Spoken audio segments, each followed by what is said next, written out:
Blog Talk Radio.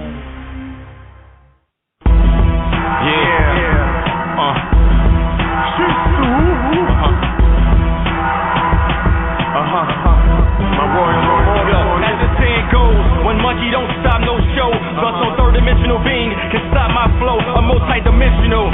My style is quantum physical. My lyrical ritual manifests its rhymes. I chant Om at times, become one with the mind. Let it be known, my tone is the new paradigm. To channel my power, put my CD on your shrine. To repeat my name at least 9 times. I avoid bullshit like Muslims avoid swine. I'm the 8th phase and king of diamonds combined. This for your astrology oracles that know the true time. Supreme divine, changing water to wine. I'm on some other shit, like the return of the mothership, Nibiru. Mere mortals, I'll never fear you. I can't even hear you. Your frequency is too low. You couldn't feel me if I was near you. You're vibrating too slow. I study you whack back cats like I study plots in a movie. You actor rappers just don't move me. Got my people fucked up, worshiping clowns like Gucci, Rick Ross and cheesy. Shit is so sleazy, it's cheesy. Hold up, does my ears deceive me? I heard somebody say the best rapper was Weezy. Please, G, none of your MCs can see me.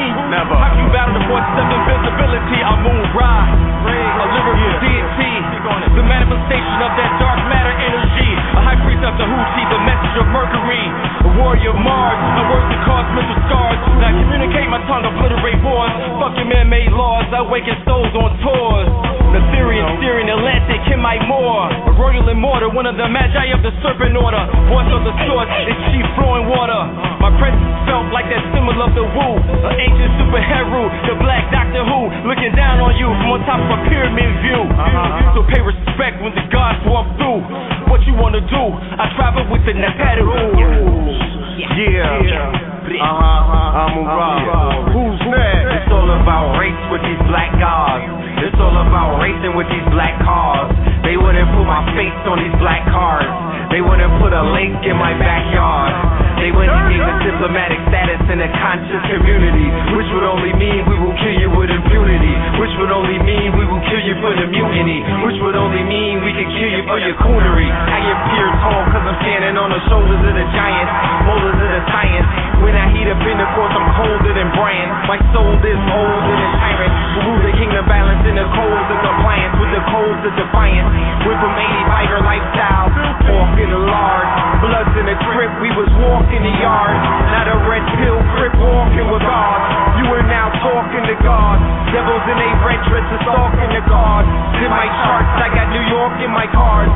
Planets in Atlantis and Brooklyn overlooking Central Brooklyn. This instrumental's got my mentals cooking. So go water, the potions is morphine. Ocean 14, America's empire, know the ledge, blowing bread. And ever since the merger, we've been living like the Prince of Persia. The palace lights used to land in Vegas. Let's not forget the Dallas nights. See biscuits on my arm. Let's not forget the Dallas heights. Run away from parasites. Run away from poverty's paradise. On the midnight train to Georgia. No Gladys nights. No Waka Flocka flames, no Laffy Cafe, no cafe. All you get is pills from the red, the airtight Soho, counter, point, tell, pro-flow, sending out chills to the feds. Fuck a label deal, they giving up meals for his head. We focus on the bigger picture, like world conquest. While you niggas is focused on dancing contests, direct results of France's conquest. The earth is shaking, the pillars is weak. This is spoken revelation, the killers is me.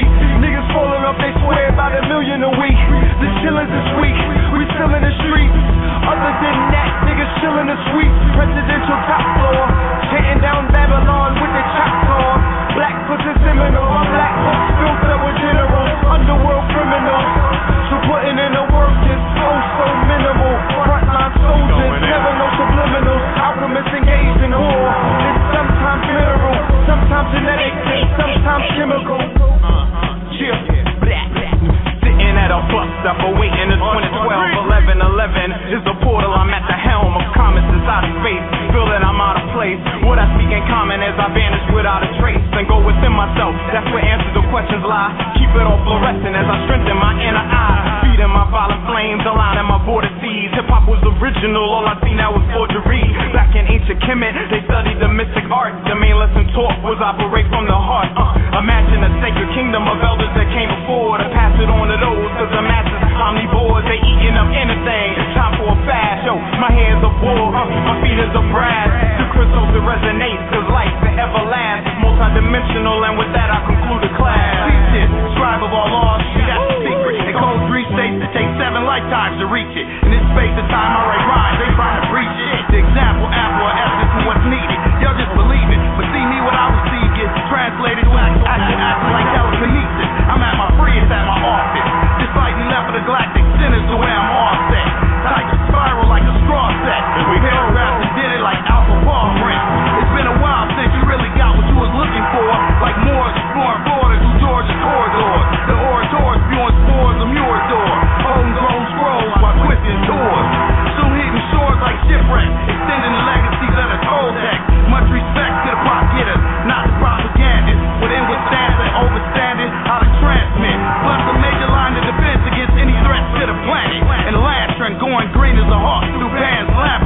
serious, but y'all can call me Frank.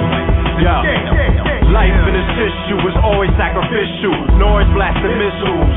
They opening portals and recalling autos, shifting things. Probably about to introduce whips with Wayne. How else they gonna outrun Popo and just piloted autos? Flying whips and spaceships. Straight out the pages of Philip K. Dick. Fuck the Terror Dome, welcome to the Matrix. Alkalis will die, shit's falling out the sky. Man, these crackers is terrified, paralyzed, fear in the unknown, hearing the drums blow. Before defeat, they retreat across the River Styx. They got you blind all the time about the truth of the 666. Man, that's Carbon, man. The first shall be last on this sovereign land. 6 neutrons, 6 electrons plus 6 protons equals a cosmic mortal, emerging out of cosmic portal, according to the Dogon. Transform like Ultron. Due to a rise in the lies, I kept my eyes on a prize like Lionel. Shit, sight beyond sight like Obadiah.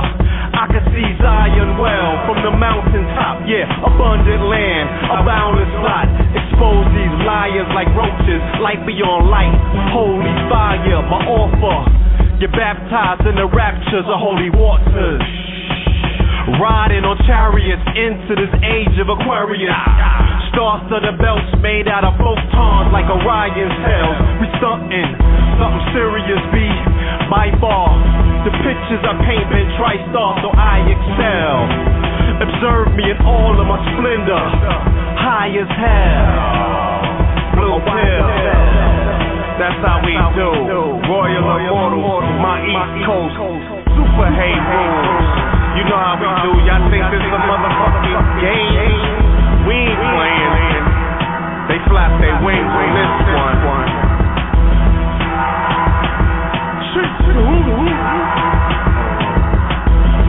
Trust sound, trust studios. That's how we go.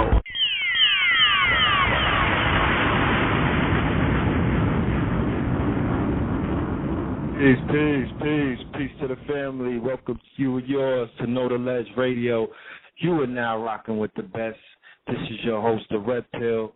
I am joined by my co-host, the Blue Pill. Let me go and open up his line. Family. Peace to the God. Can you hear me? Yes, sir. I can hear you loud and clear. What's good with you? Hey. Peace to the family. You know what I'm saying? Peace to everybody in the listening audience. Feel me? You are now rocking with the best. Know the Ledge Radio. It's your brother Blue Pill. Peace. Yes, sir. Peace, God. How was that Boston trip? I know you're on your way back from that historic trip with the brother AA. Let the family know how that went. The town is phenomenal. You know what I'm saying? The thing about, New England is that the family is they're definitely turned on up here. They're very receptive to intelligentsia, because this is a town of intelligence. This is where intelligence is situated and located, for the Western world society. You know what I mean? Be it via the schools or the agencies, everything is up here. So okay. It was an eye opener because there are definitely a lot of towns that are fiending, you know what I'm saying? But not fiending where they're like conscious groupies or what have you, but ready, willing, and able to take the information and do something with it. You know what I mean? So indeed, definitely was an eye opener. No doubt. Glad y'all got to see that, and I'm glad y'all were able to share the information that y'all brought to the family in Boston. I got mad love for the family in Boston. They've been nothing but supportive, and they greeted us with nothing but open arms and open hearts ever since we've been going up there since last year. So peace to the gods out there, the goddesses, Dooley. Just everybody. I can't even run down the name at this point. There's so many. You know what I'm saying? Peace to the God, Islam, and Hotep, and peace to the God, the noble Shyaam. I just wrapped up the show over on Liberator Radio. Shyaam The Liberator, Aboriginal law firm, Marrakesh Empire. and whatnot. I just finished the show over there. We did the part 1 to this show right here, dealing with the Punic Wars, and it was a 2-part series. This is the second part, and don't worry, family, we're going to fill y'all in as to what we were building about. It's just so much to deal with this information that we have uncovered dealing with the Punic Wars. You know what I'm saying? I want to rename it the Moorish Wars because that's what it was. It was the war. It was the World War. It was a World War 1, 2, and 3 that we fought with Rome and whatnot. You know what I'm saying? So we're gonna really chop it up tonight and show empirical proof to the the legacy of the Phoenicians, the legacy of the Moors, how Khemet fell, you know what I'm saying, and what rose in his place. And, we're going to have the elder, Dr. Hakim Bey. We're bringing him on, and I'm very much honored. I've been waiting for this day, you dig, because the elder he's given so much to us in the form of the Moorish paradigm, in the form of his research and study. I truly feel like he's underrated. You know what I'm saying? But he's a very modest and a humble Moor, so, he doesn't wear a lot of stuff on his sleeve. But I'm here to let the family know. That's why I reiterated that I wanted him to come on, because I want to introduce him to the new family so they get an idea of what kind of knowledge this brother has. So that's what that is. Hold on real quick.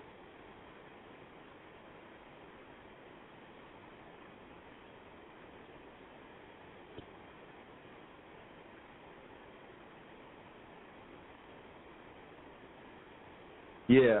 A little bit of news before we get into the discussion. But before that, I'm going to go ahead and open up the Noble Shyaam's line. Peace, Shyaam, you there? Islam, Nobles, Islam. What's going on? Islam. How are you? That part 2. I know that Boston thing was crazy, Blue Pill, no doubt.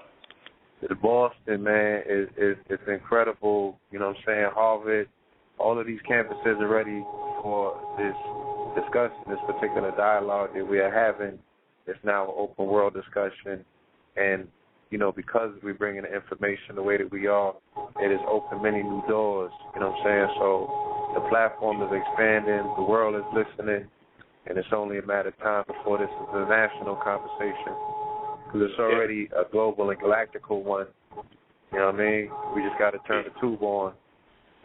I just want to say, too, real quick, that video, I'm digging that video. That's that work right there. And, if anybody hating on, those moves y'all making with the music and the videos, y'all need to knock that off, because I'm going to just tell everybody right now that, nobody's going to listen to anything that we have to say unless it's digestible by the youth. You understand? Because that's what's going to keep this alive, and that's the language we speak. You know what I mean? So I definitely want to big y'all up on that. Honest for that.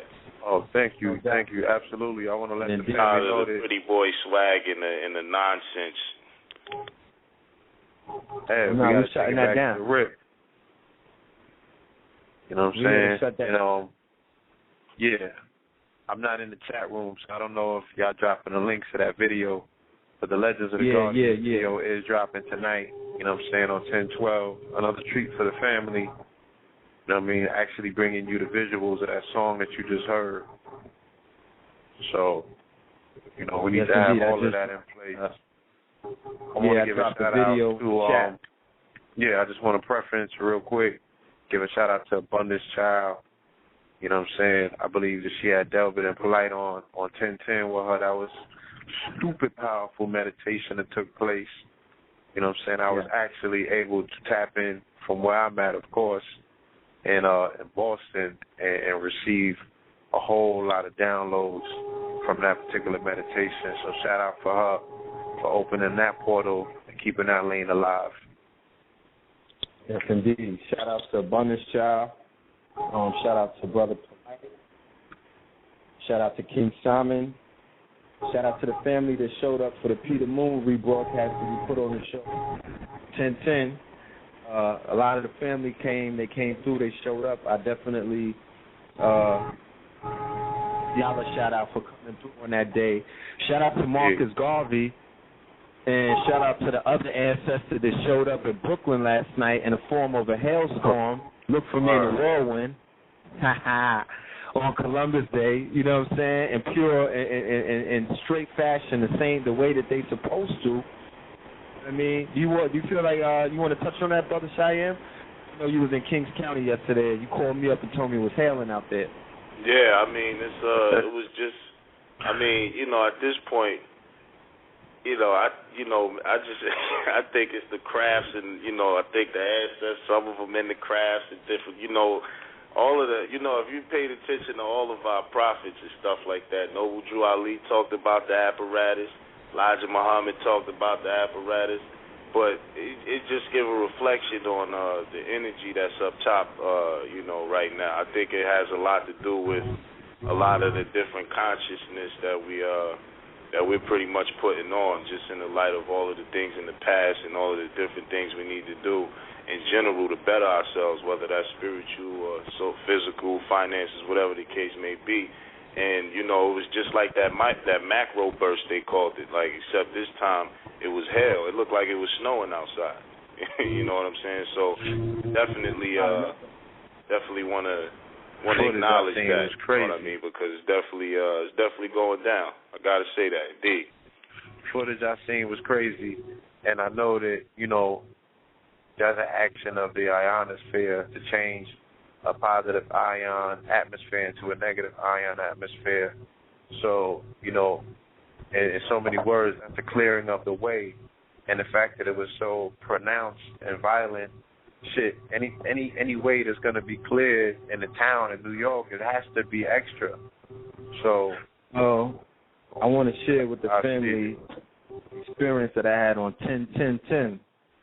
The day of the portal, and to just give prevalence to why the sudden outburst, the storm yesterday, meant a lot to me. On 10/10/10, I decided, let me go get my hustle on. Why not? You know what I'm saying?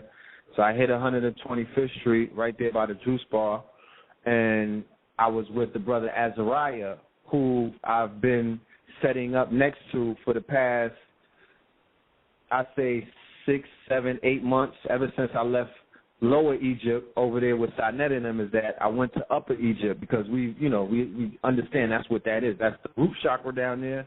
Then you go up the river and you get to the crown. And it's benefited me immensely by being around Brother Azariah, because if the family is not familiar with Brother Azariah, also known as Azazel, he is one of the most humblest, you know what I'm saying, extremely studious and extremely on point with the spiritual and the occult. And, he's one of those brothers that you just sit next to and just catch the wisdom falling out of his mouth on a daily basis. So we were out there building and everything, doing commerce and whatnot. Then I ran to get some copies made for some orders that I have to prepare. And when I came back, I saw a small crowd outside of the store that we do our commerce at. And it wasn't loud and boisterous and whatnot, but there was a crowd. I knew that something was going on. I could feel the energy. And as I'm looking around, I'm realizing that there's some Africans, you know what I'm saying? I could tell that there were some Africans and that there was a police presence as well. Make a long story short, someone died inside of the store. Someone lost their life inside of the store that we hustle in front of. And they said that it's a store that does like tailor work and whatnot, similar to like Dapper Dan and whatnot, how they make the Gucci vests. So he was one of the tailors that were in the back. And unfortunately, he lost his life. You know what I'm saying? But it was and I've been on murders, I've been on crime, and I won't even call it a crime scene or whatnot. I've been in areas where people have lost their lives before, and the energy and what happened that day, I've never felt that before. Now, I just want to preference that the Africans don't view death the same way that we do. They're very much centered when it comes to death. There wasn't one, and by the end of the day, I left around 8 o'clock and the body was still inside of the store. By the end of the day, it was about 100 somewhat Africans that came in and out of that store. They were pulling up in cabs. You know, they're very community-based. So the word got around. I believe the brother was from Senegal. The word got around to all of the Senegalese in Harlem, and they began filing in and out of the store up until where the sheik came. You know, the big dog came. No crying. You know, nobody fainting and whatnot. No, oh Jesus, none of that stuff was going on. It's what you would call a quiet death, right? And I believe you broke that down for me, Blue Pill. Can you expound on what the quiet death is?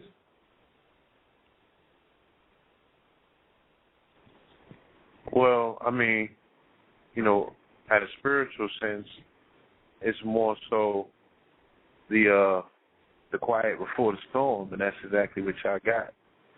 You know what I mean? It's a transitional period, and that's what 1010 represented. You know what I'm saying? The aspect that a whole different energy came in. So it was a quiet death of a past energy. You know what I mean? But the expression of it on a physical plane, once it came in the form of a storm, was exactly that. It was thunderous. It was a storm. You know, I seen the lightning. Exactly. It came out of nowhere. And because the brother Azariah told me that his whole table blew over, and then immediately after his stuff blew over, came outside of the store and said that the guy collapsed, and he said, "Oh, he's dead," because the wind that just came through verified that at that. Yeah. So ending of an age, the ending of, you know, the death of ignorance, the death of these stories, the death of the perception of who we falsely look at ourselves as. That's what I'm summing it up as. That 10-10-10, a lot of things went into the box. You know what I'm saying? I do want to dedicate this show to the brother that lost his life. You know what I'm saying? I do want to dedicate it to his spirit. I'm going to get his whole name so I can speak his name, so his name is, you know, forever put into the, you know, into immortalized on these airways. And I also want to dedicate this show to the 17-year-old young sister who lost her life in Harlem.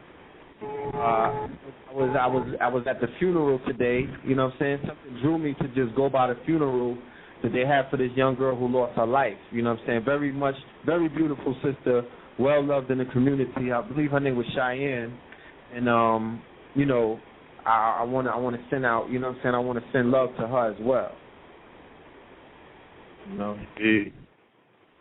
we're gonna have some shows coming up, and we're gonna have to start dealing with these issues. Really, you know, I want to put together some powerful panels and whatnot. We need to start tackling what's going on in these neighborhoods with these babies and with these children losing their lives. Like we did that last Thursday with that powerful panel, and if the family, you heard us on the show talking about it on Friday. So if you went on YouTube and if you went on World Star Video, you saw that clip with Supernova getting it in. That's the panel that we was talking about. I'm saying he's up to 200,000 views right now.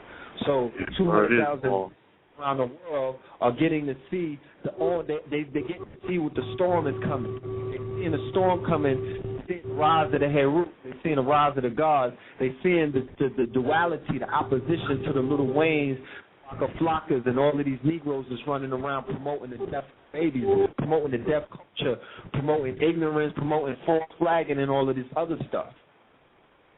And if you read the comment section, people are like, we've been waiting for this. We can't, you know what I mean? They're like, yo, thank God that somebody had the balls to step up and say something. It's about time. So that's just a glimpse of what's to come. You know what I mean? Just a glimpse. Indeed. You know. But, we're going to get into this show. We're going to get into this Punic Wars. There's a lot to get on. Brother Cheyenne, brother, right? Brother Hakim said he will be calling in around the 9:30 hour. So look out for the 646 number. But get it in, you know what I'm saying? Because I know definitely what you brothers did on Friday, unearthing, exhuming the body of Christopher Columbus, rebodying him and dumping him in a shallow grave. Man, Noble Drew Ali is a happy prophet this weekend because y'all definitely put some work in. You know what I'm saying? Definitely put some work in. So continue to tap dance on that false reality and, build that new bridge. Indeed. If I could take the opportunity, I was saving this particular reading for the Know the Less Media show specifically, and being that you brought up Christopher Columbus, I just wanted to read this letter that's in this book called, what is this book called? It's called Maps of the Ancient Sea Kings, and this is compliments of Hakim Bey out in Japan. This brother hit me off with this particular information, and it's just quite interesting. I think it's definitely fitting. So if I could read it, I definitely would like to. All right. Indeed. What you think, brother? All right. It says, this is a letter written from Istanbul, Turkey, August 12th, 1932. So, this is right, this is shortly, this is definitely around the time where the Moorish Science Temple was at its height and its peak, and the Prophet was out there doing his work. This says, subject, photographs of map for Library of Congress. The Honorable Secretary of State, Washington, sir. Referring to the Department's instructions number 13, file number 103.7/2409 of July 15, 1932, and to my number 102 of July 26, I beg further to report that yesterday there came to a luncheon with me at the embassy, Yusuf Akora Bey, Deputy and President of the Historical Congress held during the first fortnight in July at Ankara. He tells me that the 1513 map of the Turkish admiral has now been returned to the library of the old Seraglio at Seraglio Point in Istanbul, and he promises to secure me permission to inspect it. He corrected the impression which I previously held that 2 copies of the map, which I sent with number 102, represented only a portion of a larger map. This is not true, for it is the copy of the entire map desired by the Library of Congress. He brought with him and presented me with 7 more photographs explaining them to me as follows. A, shows 2 pages of the book in which the Turkish admiral describes how he made these maps as the result of what he personally saw on his own voyages, and having completed the maps and the book, presented them to the Sultan Selim I in Egypt, who was then carrying out the invasion of that country. B, shows the Straits of Gibraltar with portions of the Spanish and African coasts. The small town depicted amid the flower hills at the top of the photograph is labeled Granada. Note, the larger of the 2 inscriptions, which follow the northeast compass line, he there places the title Spain or Rumeli, which is probably a reference to the fact that the Turks call the European and contradistinguished from the Asiatic shore of the Bosphorus, Rumeli. C shows the French Riviera shore from Nice running easterly toward Italy. D shows the Italian shore from Pisa up to the left-hand corner down through to Cervetia and the mouth of the Tiber. E shows the islands of Rhodes. F gives a group of islands, but my Turkish friend did not seem to be able to locate them. G is another map from the book, but as it bears no Turkish titles, discloses nothing of its whereabouts. Yusuf Akora Bey was insistent upon calling my attention to the fact that all the writing on these maps is in Turkish and not Arabic, although written in Arabic script. This is equally true of the writing upon the larger map sent you me in my number 102, he translated to me the long inscription which states that this map was not the result of the Turkish admiral's own investigations, but is copied from Christopher Columbus's map, which unfortunately is now lost. It carried the name of Columbus no less than 8 times, and is chiefly interesting for the contemporary statement that Columbus was of Genesee, birth and not of Spanish, as certain Spanish writers have recently claimed. It tells that Columbus, the Genesee, incited thereto by an ancient book applied to the Genesee authorities for ships and money to enable him to cross the seas to Japan and China. This recalls the fact, not generally known, that up to the day of his death, Columbus thought that the western islands which he discovered were part of Zipango or Japan. When the Genesee authorities refused him, he next applied to the Bey of Spain, who finally gave him 2 ships. With these, he sailed westerly across the Great Sea and finally reached land. There came down to meet him the entirely naked inhabitants, who shot at the invaders with arrows pointed with fish bones. Columbus finally pacified them to the extent of trading beads for fish. Presently, he remarked a golden bracelet on a woman's arm, and this led to his trading beads for gold, which came from mines up in the hills. Later he found that the natives also had real pearls, and he then traded beads for pearls. He returned to deliver his booty to the Bey of Spain, who sent him back on a second voyage, of which we learned little except that he carried with him onions and barley, which were soon cultivated by the natives. I hope to get further information about this map later on, and will promptly forward the same. Respectfully yours, Charles H. Sherrill. Enclosures numbers 1 through 7, photographic copies of 1513 maps of Turkish admiral. And he also goes on to say, sir, referring to your number 58 of November 29, I beg to report that immediately upon its receipt, December 13, I wrote to Yusuf Akura Bey, President of last July's Historical Congress, asking for the information requested by you for the Library of Congress. I have had 2 long talks with him yesterday and today upon the subject of your number 58, and he tells me that upon receiving my letter, he instituted systematic and widespread inquiry to ascertain whether there's any chance whatever that the original Spanish or Italian chart of Columbus is still preserved in the Turkish archives or among the papers of the family of Piri Reis. Piri Reis was finally beheaded, so it is more doubtful than anything if it will be found. So I just wanted to read that because that just puts a whole new aspect into the reality that Columbus thought he was in Zipango or Japan up until the time of his death when he was over here in the quote-unquote America. And that he seemingly, if I don't know, I got to do more research into this because I just, it was just bestowed upon me.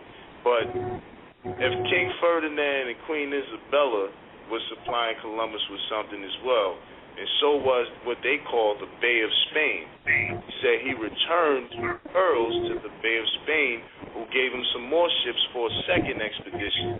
So a lot has to be uncovered with that, but I thought that it was very necessary to share that with the people. We're definitely on the No Less Media Show because, that's a rare find. That's a very rare find in history to uncover something like that. So I just definitely want to put that out there, real quick. Indeed. Absolutely. Indeed. Let me ask you something. Before we even go in, you wanna let's give the family an update what we dealt with on the first show. Let's catch them up to that, and then let's go right in to the whole, let's continue building on the Phoenicians, Carthage, the Punic Wars, Hannibal, Rome, Holy Roman Empire, Sicily, the Moors, the Berbers, Mediterranean, all of that. Yeah, quickly, what we was building on the Liberator radio, essentially we was dealing with the rejurisdictioning of what's called Africa and by the Roman Empire, and also we were discussing the nature of who they were talking about as far as who they were dealing with during that war. As you broke down, the original name for Carthage had a Kemetic tone to it, as well as the fact that Carthaginian is the equivalent today as saying a New Yorker, so on and so forth. So, you know, we was also building on the aspect that the northern coast of the Mediterranean in relation to Africa and the people they say that were indigenous there were Berbers, and we traced the Berbers back to Numidians back to what they called Maori, and also on over to what they called in Egypt, which was Ma, which, you know, is translated into the Greek or Latin languages Meshwesh, and how the Phoenicians set up essentially Carthage, and essentially the Phoenicians were Canaanites. You know what I mean? So essentially we was building on the basic premises of what led to the Punic Wars and the actual identity of the people that they were, you know, engaging in this conflict with. Yes. No, yeah, my bad. No, I was just agreeing, bro. Oh, indeed. So that's what we was touching on in a short description. However, we also touched on Musulami, which they say a subgroup of the Maori tribes were called Musulami,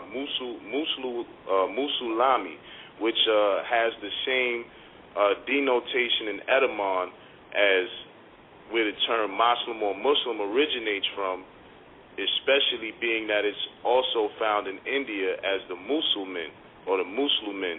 And I read that quote from one of these British aristocrats on the last show with Taj, where he discusses breaking the back of the Indian nation or the Indus Kush nation, and that they were Musulman in India. And that's where you could trace the etymology of the word Muslim or Muslim back to, so that it's very clear and apparent that these are the different things that we were already dealing with. And people should take into account that when we talk and discuss the Punic Wars, it indeed really means the Phoenician Wars. However, people have the concept that, you know, the Moors brought, themselves, brought culture and these different things to Spain in 711 AD. However, this prior to 711 AD, all the way back from 500 to 44 BC, the Moors were in Iberia, which was called the Iberian Peninsula at the particular time, or which was geographically known as far as the territory and jurisdiction as Al-Andalus. So those are the basic pretenses we were building on to establish, the proper way to actually start to dig in to the causes and the outcomes and the internal workings of the Punic Wars, the Punic World Wars 1, 2, and 3. I don't know if that explained it enough. Maybe, let me know if I need to clarify. But if I recall properly, that's definitely the basis of what we were getting into. Yeah. Nah, you definitely went in. What I'm going to do is I'm going to preface for the family. I'm going to go back over some of what I read about the Phoenicians, who they were, so when we talk about them, we can have a visual perception of who we're dealing with. Indeed. Phoenicians were world-renowned merchants, world-renowned sea merchants, They dealt exclusively in commerce, and they dealt in trade of gold, silver, platinum, iron, copper, all precious metals and things like that. Okay? So I'm reading from a PDF, a book called Rome and Carthage, Punic Wars. You can find it on Google Books, I'm sure. And it's extremely informative. Okay? It says on page 25, but in this general race of enterprise and commerce among the nations which bordered on the Mediterranean, it is to the Phoenicians that unquestionably belongs the foremost place. In the dimmest dawn of history, many centuries before the Greeks had set foot in Asia Minor or in Italy, before even they had settled down and secured possession of their own territories, we hear of Phoenician settlements in Asia Minor and in Greece itself, in Africa, in Macedon, and in Spain. There is hardly an island in the Mediterranean which has not preserved some traces of these early visitors. Cyprus, Rhodes, and Crete in the Levant, Malta, Sicily, and the Balearic Isles in the Middle Passage, Sardinia and Corsica, and the Tyrrhenian Sea, the Cyclades, and the Thucydides tell us in the mid-ages, even southernmost race and Thossos in its northern extremity, where Herodotus, to use his own forcible expression, himself saw a whole mountain turned upside down by their mining energy. All have yielded Phoenician coins and inscriptions, have retained Phoenician proper names and legends, or possess mines long perhaps disused, but which were worked as none but Phoenicians ever worked them. So we're talking about a race of people who were known for basically the work that they've done in mining these mountains of precious stones, precious gems, and precious metals. Like I said earlier, how we see in the stories of the Anunnaki who came to this planet, who are here to mine for the precious metals and the precious stones and whatnot. And the Phoenicians, similar to the Kemites, because when we go in and we show y'all the similarities and show you that we're talking about almost the same people, you got to remember the precious stones that came out of the Phoenician land, which basically would become, like I said, they had all of the sea. You just heard the description of them being everywhere. So when you hear about kingdoms in Sicily, when you hear about kingdoms in Spain, kingdoms in Europe, kingdoms in Rome, kingdoms in Africa, kingdoms in North Africa, and all of that, that's what we're talking about. Kingdoms in Carthage and whatnot. So these are and like I said, when you catch the earlier show that we did, or when you come and see us do our presentation, our visual presentation, when we do the Moorish Web Renaissance, which is next Tuesday, 6 p.m. to 10 p.m. on live stream. I'm gonna drop the link in the chat for the family if y'all want to buy tickets, because this is not a free event. This one we're gonna charge for. You know what I'm saying? This one is gonna be some fiat. You know what I mean? So let me get back to this. Among the Phoenician factories which dotted the whole southern shore of the Mediterranean, from the east end of the greatest Citrus even to the Pillars of Hercules, there was one which from a concurrence of circumstances was destined rapidly to outstrip all the others, to make herself their acknowledged head, to become the queen of the Mediterranean, and in some sense of the ocean beyond, and for a space of over 100 years to maintain a deadly, if not unequal, contest with the future mistress of the world. The history of that great drama, its accidents, and its consequences formed the subject of this volume. The rising African factory was known to the inhabitants by the name of Kirjath Hadishes. It's spelled Kirjath Hadeschath. Now, family, this is the original name of Carthage. Anytime we go into world history, anytime we go into what these Europeans have written down, it's about two names that they give the original names. It's a power in calling out the original name. So when they speak of Moorish Spain, they will speak of Alvarez. They won't give you his Moorish name. They gave all of the kings of Moorish Spain, Muhammad X and all of these, they changed their names into names that they wanted. They Christianized the names. So when they begin Christianizing these lands, we need to raise the energy of this original land, call it by its original name. It was translated to Newtown to distinguish it from the much older settlement of Utica, of which it may have been to some extent an offshoot.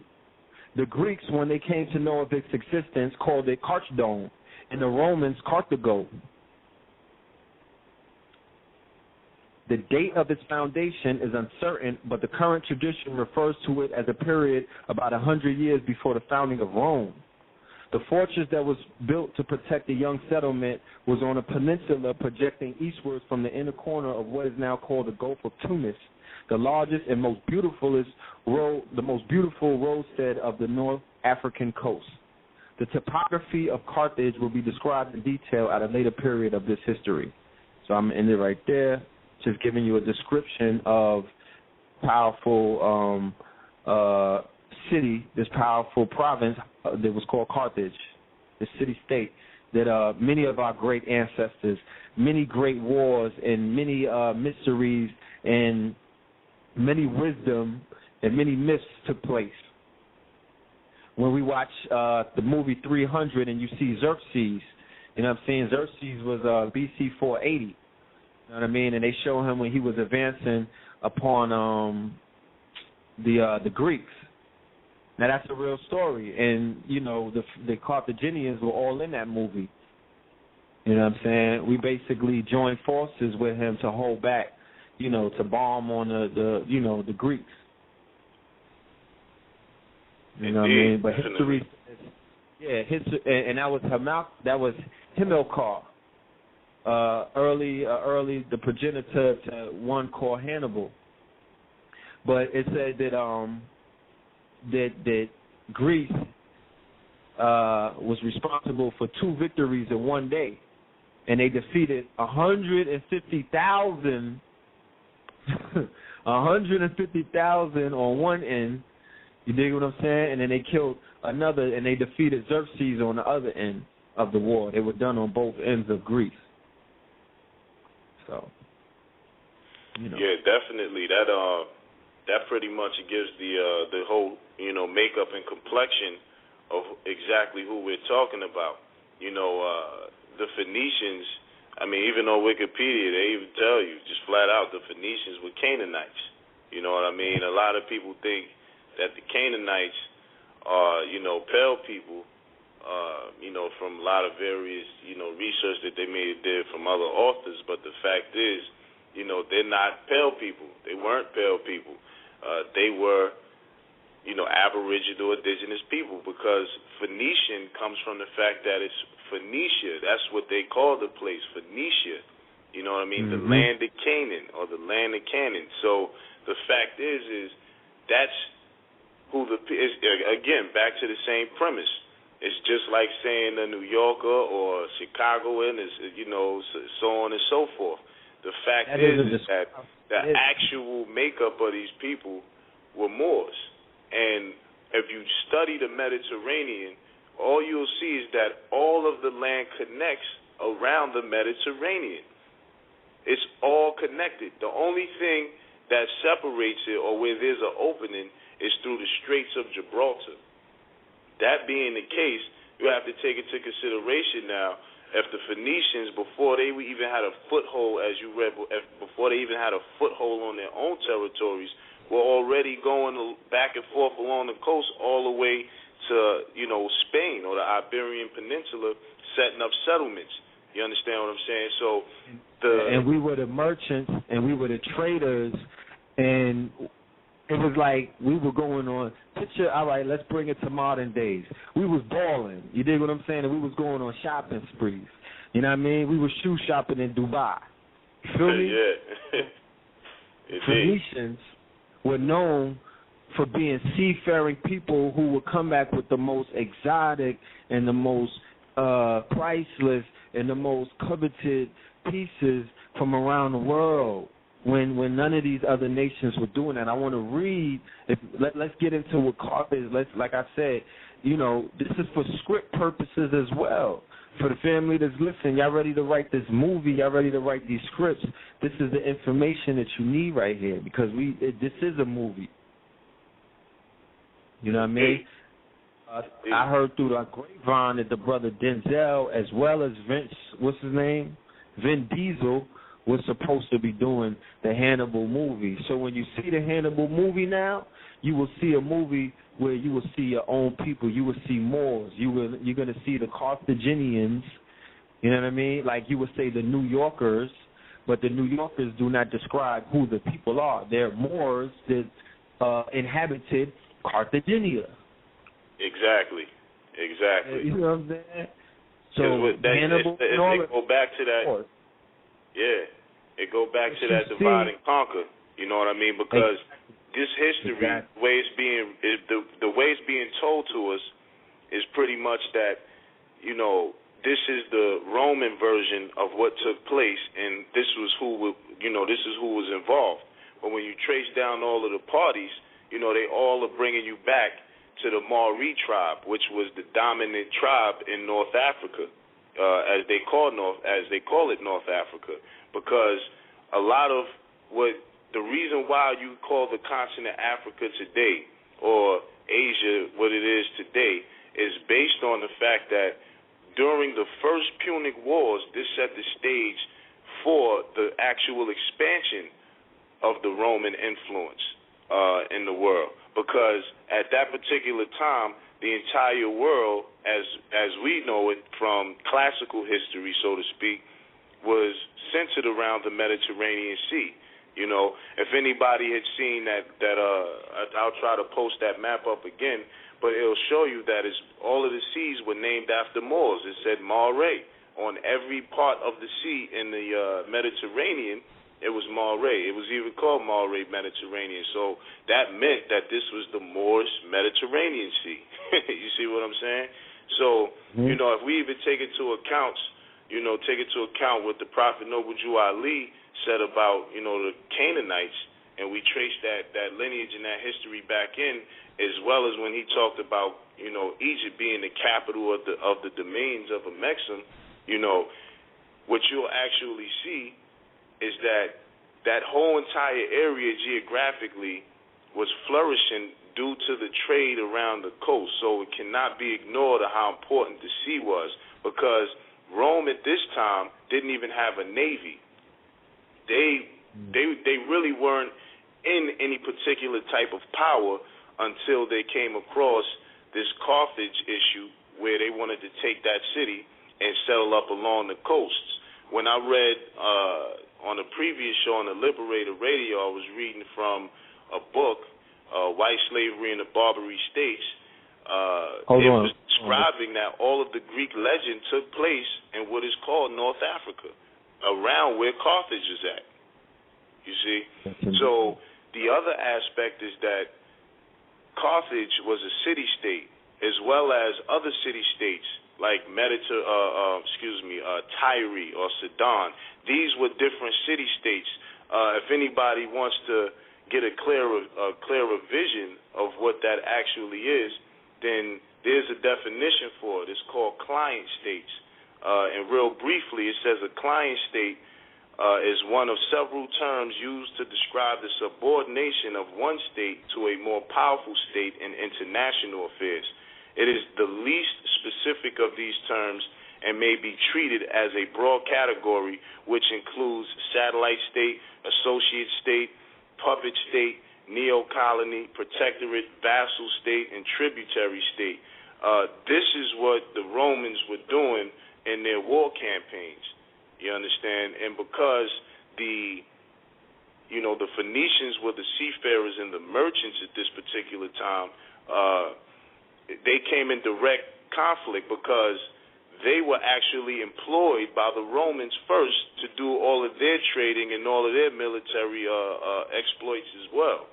So it's important to take all of these things into consideration when discussing the whole issue of the Punic Wars and what it was founded on. It was founded on Rome trying to come up, bottom line. And a lot of people say that Khemet was wealthy because of, just whatever knowledge they produce, but you have to take into account that nothing, travels across the world unless it's traded. There's stories behind these commodities and the products that are being sold and the spices that are being exchanged. So based upon that principle, Khemet specifically was prosperous due to its trade with the Moors, which look on the map. Phoenicians. And look on your map for the family that got their maps out.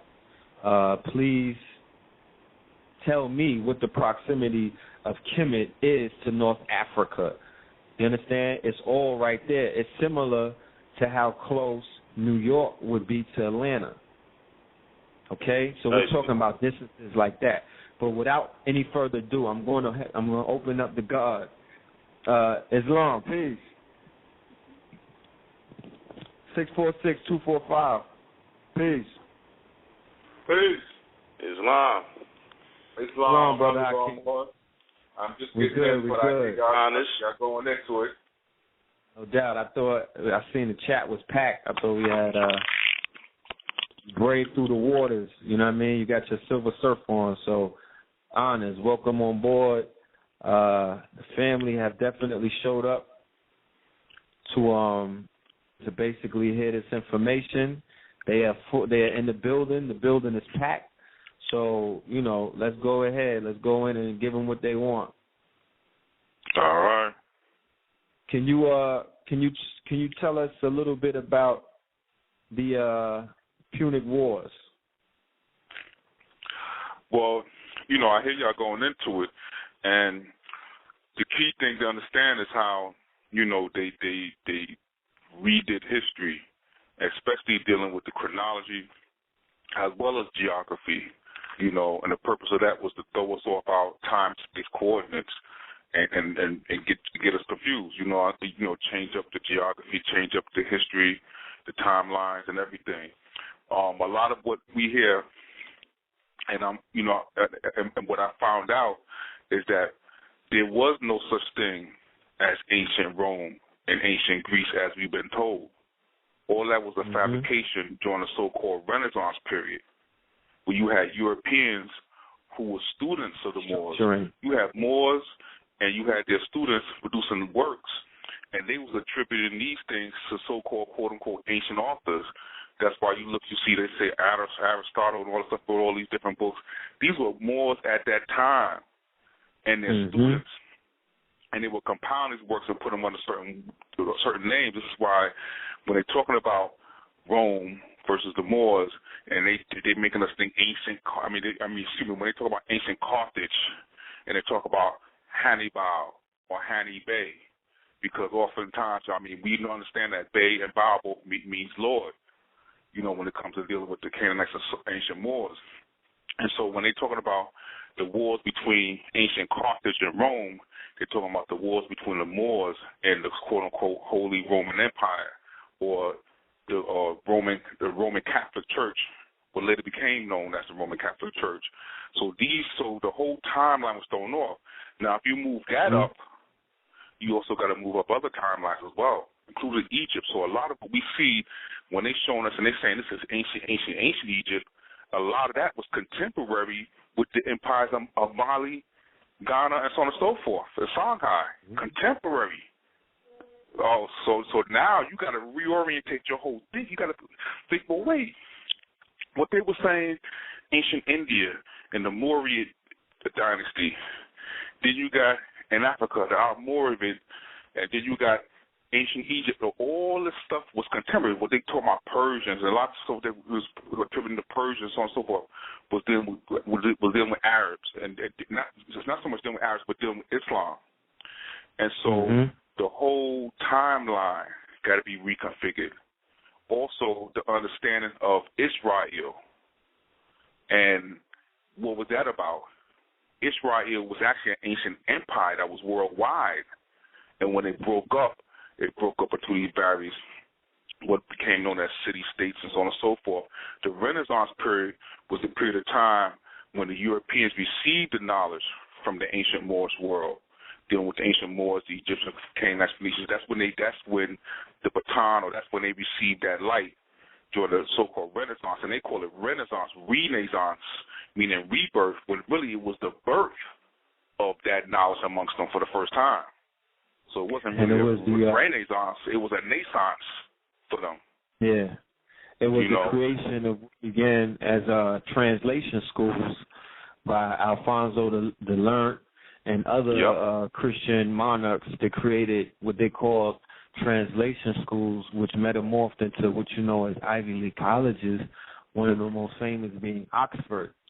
So what was happening was the Moors were bringing information, I'm talking about profound wisdom, both hidden and known wisdom of today, formulas, sacred geometry. They had grimoires, spells, similar to like books that open up portals, books that create all kind of magical properties and things of that nature. So what the Moors did, as well as what the Christians did, is they created these schools where they would have students come into these schools, and of course the students were the European, it was mostly royal family, most of the nobility of the European families. It was not the average layman. They were peasants, and they were peasants to the 10th degree. They were like chattel slaves, some of them. Talking about, and they were barbaric.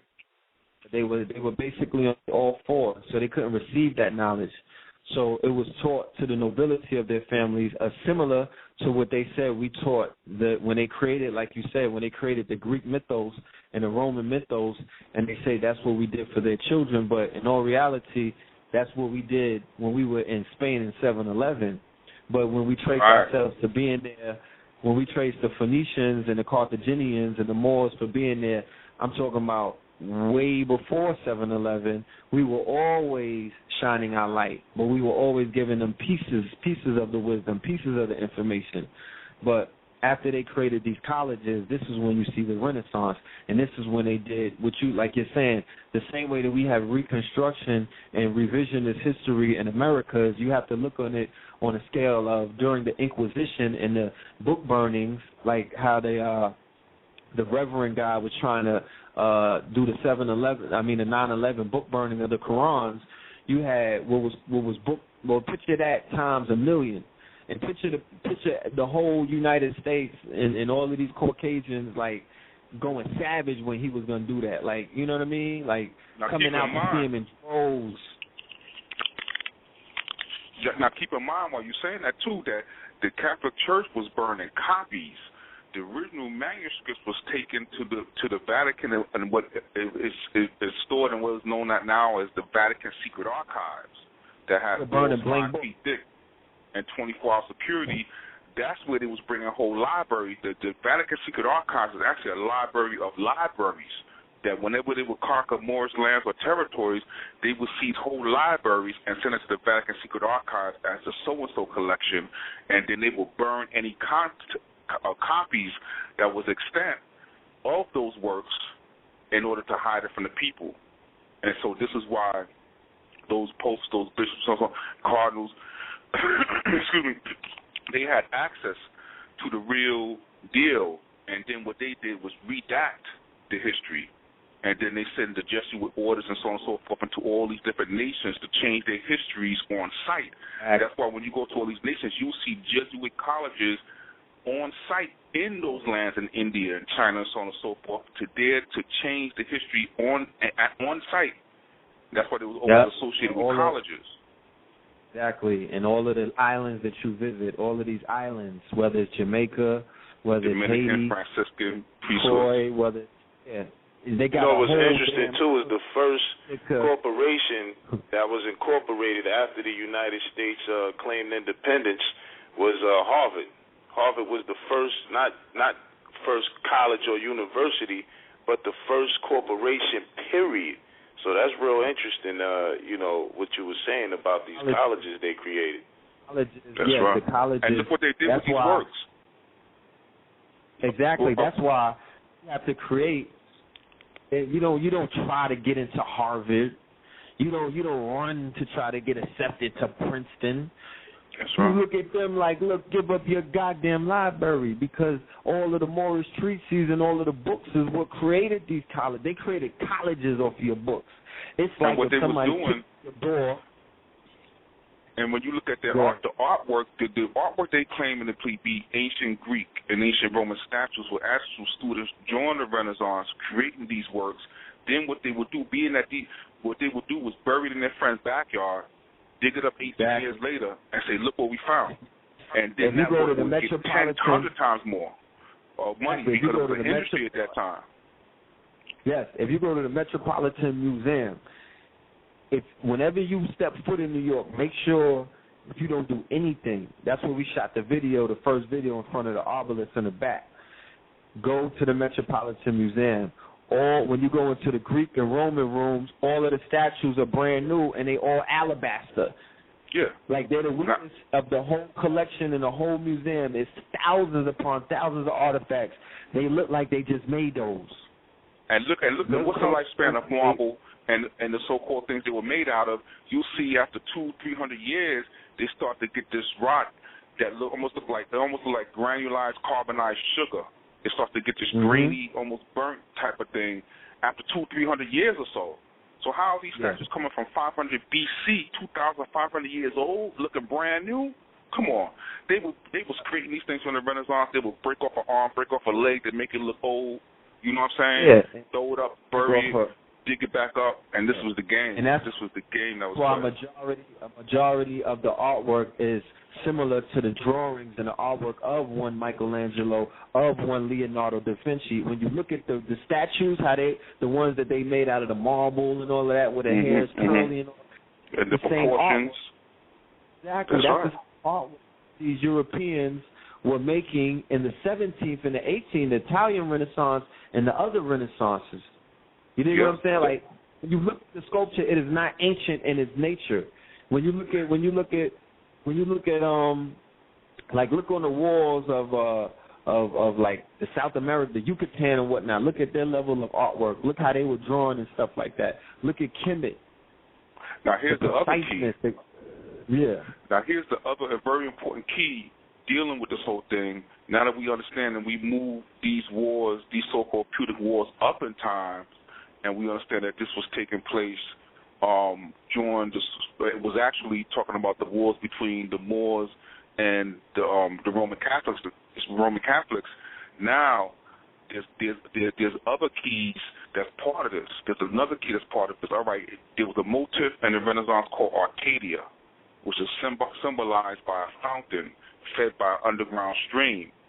That motif of Arcadia was symbolic of the Europeans receiving the Moorish science via an underground stream, and then it would come up and blossom and fountain amongst the European lands. So this was an underground stream where this knowledge was streaming through. The other key point of part of this is the Holy Grail, dealing with the bloodline. And I found out more deeper information about this in turn by doing research about my own family. It made me go deeper into a deep understanding about this, because the last name, when I traced my family back to 1784, their last name was Moorish, Moorris. That caused me to do further research and actually get a hold of their coat of arms. And when I found that, that's what blew the whole thing off the lid for me. Because when I looked into J.A. Rogers' works, and you look in J.A. Rogers' works, he'll tell you that anyone with the last name Morris is of Moorish descent. That's where they get these were the rulers up in Europe of a certain bloodline. Because when I got my family's coat of arms, it was black and gold, just like the ancestral priest, the Yoruba ancestral priest did a reading and said that your family coat of arms was black and gold. When I researched and came across it, it was black and gold, right? And it had the lion rampant on it.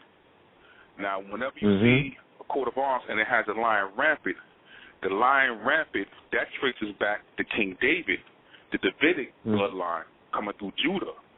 Now, what that means is that those Moors, and this is where the legends built up around what's known as Saint Maurice or Saint Moorish. Maurice, all is the same word, all come from the word Moorish. Now, when I looked at the coat of arms for my family and the coat of arms for the actual name Moorish in Europe, the two coat of arms matched exactly. Then when I searched into Saint Maurice coat of arms, guess what? His coat of arms was black and gold, and it had the same pattern on the shield. When I traced back to Saint Maurice, now isn't it odd? Here go Hitler, so-called Nazis, so-called white supremacists, so on and so forth. And here, all this time that they're talking all this, their patron saint is a Moor, Saint Maurice. And then do further research about who Saint Maurice was. They say Saint Maurice came from Nubia or Egypt. He led a Roman legion, and he refused to attack a town that was Christian. And the emperor said, "If you don't do it, I'm gonna decimate you. I'm gonna decimate you and your troops." Decimate means kill every 10th man. That's where the word decimate come from, meaning death 10, kill every 10th man. He refused to kill him, kill those ones. He said that did no one wrong or none of that like that. And to the last man, to him himself was martyred. And to this day, everyone in the Holy Roman Empire, every emperor has to be coronated at the altar of Saint Maurice. Then looking further into it, it all clicked. It all made sense. Saint Maurice. Add on real quick. Yes. As per the show that we had on Friday, Peter Moon, which I need you, Hakim, to listen to personally because I want to bring you on when we have him back on our show November 5th, right? Because he's sitting on a lot of the pieces, and I know that you definitely have a lot of the pieces as well that will help, paint this puzzle. And what he spoke of was the Merovingians, and he said if you do the etymology on the word, Merovingian means the vine of the boars. Yes, right. So even the Holy Grail story that they're telling in mythological aspects is leading back to the boars, and the fact that he didn't understand at the time the Moorish/Bavarian connections to Germany. A lot of what he attributes in his books to aliens and alien technology was just stolen Moorish technology that they're now unearthing to utilize these particular devices that they're saying, the Germans got from aliens or what have you.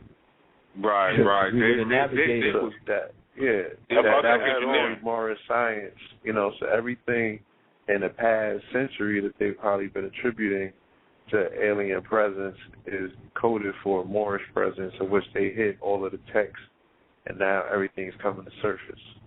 Hey, I just want to add two things, and I definitely want the elder to keep building because I just want to back up two things. One thing you said, Blue Pill, and the other thing you said, Elder Hakim. As far as the Moravians, when you trace France back, you find out that they say it comes from the Franks, but the Franks is a myth. They say that it actually comes from the Moravians. So, that was the noble blood lineage, I guess, of that land, that land that they're calling France. The other thing is what the elder's saying about Saint Maurice. I watched a History Channel show on the Holy Grail, and they they went way back as far as they was trying, as far as the History Channel would, and they traced it back. They said that the Holy Grail was the lance spear of Saint Maurice. That's what I was just about to touch into that. I just wanted to validate. No, more you right on point. Now that's key. Now, most people see that and say, "What are they talking about? What are they talking about?" See, that's all tied in. Now, what was Hitler's whole thing that he was trying to get a hold of? The spear of destiny. And they said about the spear of destiny. Whoever got a hold of the spear of destiny will rule the world. Here I go. I'm tracing back Saint Maurice. And they say that the spear of destiny is actually the lance, the spear that Saint Maurice carried into battle. Wow. So here's all this surrounding Saint Maurice, his vestments, his armor, everything surrounding him, because of all dealing with this bloodline. This bloodline descended through David, which is the later name for an even more ancient bloodline. But let's just take it from the David bloodline. This bloodline they groomed this bloodline in Europe. The royal families had to mix in. This was shown in that movie Doom, where they talk about the Bene Gesserit sisterhood, who was manipulating bloodlines for generations. This was the bloodline manipulation that was going on up in Europe amongst the noble families, where they had to mix in of these Moorish families that was in Europe, or the Davidic line, in order to claim the divine right of kings. They couldn't claim the divine right of kings, nor could they call themselves the Holy Roman Empire unless they mixed this blood in every fourth generation. It had to be mixed in. And so this is why you had these families up there. I used to always get visions and see, like, parts of England and these things, until I found that name was connected with that, and that the Moorish families, they said that name, when you look up that name in the coat of arms, they say it represents an ancient family that was seated from ancient times in all those regions up in England, Ireland, Scotland, all those regions up there, Wales. And so what happened was that when they say these families were seated from ancient times, these were ancient descendants of that bloodline that ruled up in those areas. And when the Europeans came, they had to graft themselves. This is why Honorable Elijah Muhammad talked about there was a grafted race. What they had to do was graft themselves onto already existing histories and lineages and bloodlines. Because they had, in other words, So this was very important. They had to. What was that? Go ahead. This was very important to mix in. So when I trace my family back, and I'm seeing all these links here. This is why when I trace my family back on that bloodline, they was never enslaved.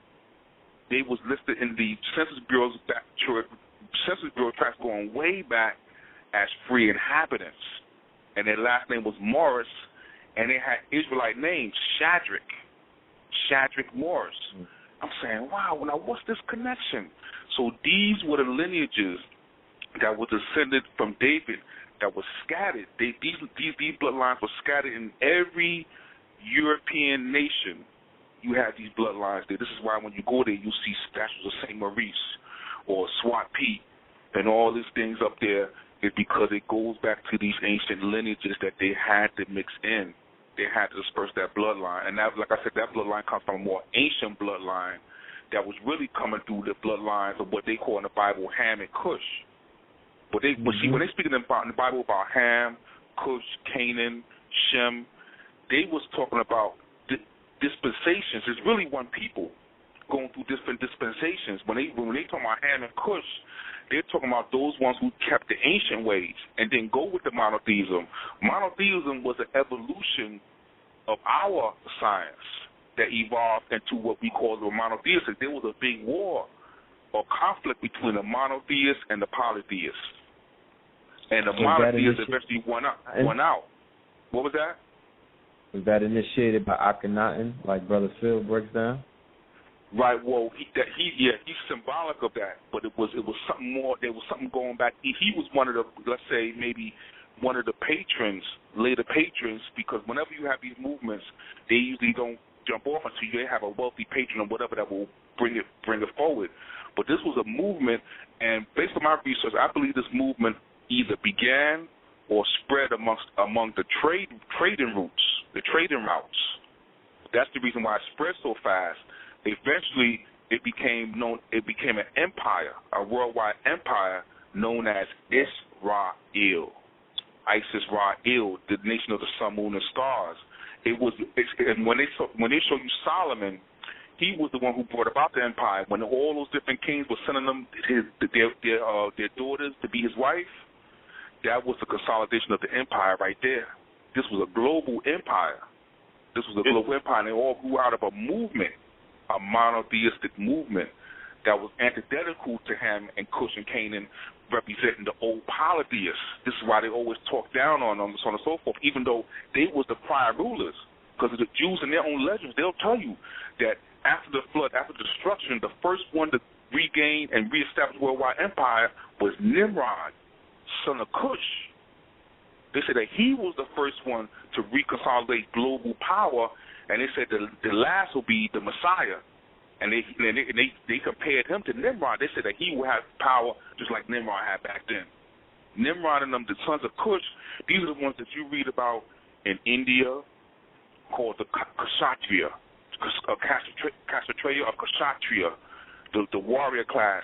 And the caste system was it was part of our system. It was part of our empire, but it wasn't based on color. Or everywhere you had this caste system where you had the Brahmins or the high priests. You had the kings and warrior caste, a caste which was the Kshatriya. Then you had the merchants and the trading classes, and then you had the agriculturist classes. It wasn't nothing negative about it in terms. It wasn't based on race. You see what I'm saying? That was a later thing that came about. So this caste in the Kshatriya, you see the word Kush and the word Kshatriya. This was the warrior class. This goes back to the days of Nimrod, when them ancestors, remember, after the flood and after the destruction, was the dividing of the land between the father and son, Ham and Cush. Ham took everything from Ethiopia, Egypt going west. That was the domains of Hamexem, Hamexem. And Cush took everything from Ethiopia, Egypt going east.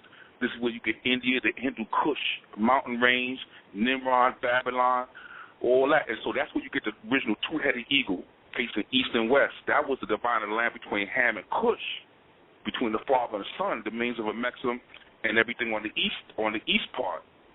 And so that was the original source of power. Eventually, what they call the Israelite, what they call Shem, was those ones of the Ham and Cush that got with the monotheism.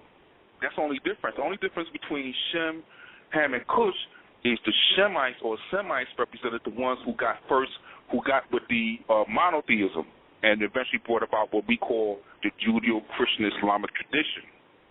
If I could add on real quick, Elder, is it correct when I recall doing some research and finding out that the Akhenaten dynasty, I believe was the 18th dynasty, was called the Amaru dynasty as well.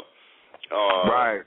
As well as just adding on to what you were saying about Isis, Ra, and El in Israel, I'm posting a link in the chat right now that's from his brother, and he's talking about the Yoruba and other Canaanite Hebrew Israelites of Nigeria. And he breaks it down. He gets into it. I'll let you finish, and then I won't read any of it because I want you to finish. That's what you're saying. Why do you think they always talk about ancient Ghana? And they always talk about there was an ancient Jewish kingdom there. Right. Now, one of the books he references, The Jews of Timbuktu, by Washington, right. Rick Gold, The Jews of Timbuktu. So that's right. My bad again. It was an empire, and you had all these kings. They were Judaic initially, all over the place. Prior to that, they was dealing with the ancient order. I'm talking about coming into the monotheist phase. All these different things were phases dealing with our evolution and dealing with different ways that man perceived his God. Because they're like we were taught, as man unfolds, his God unfolds with him. And so it's all really dealing with the same thing. It's just looking at it from different angles. You see what I'm saying? The monotheistic science was more contemporary to global empire than polytheistic. You see what I'm saying? Polytheistic was good when you had individual kingdoms, each one with their more or less own tradition and so on and so forth.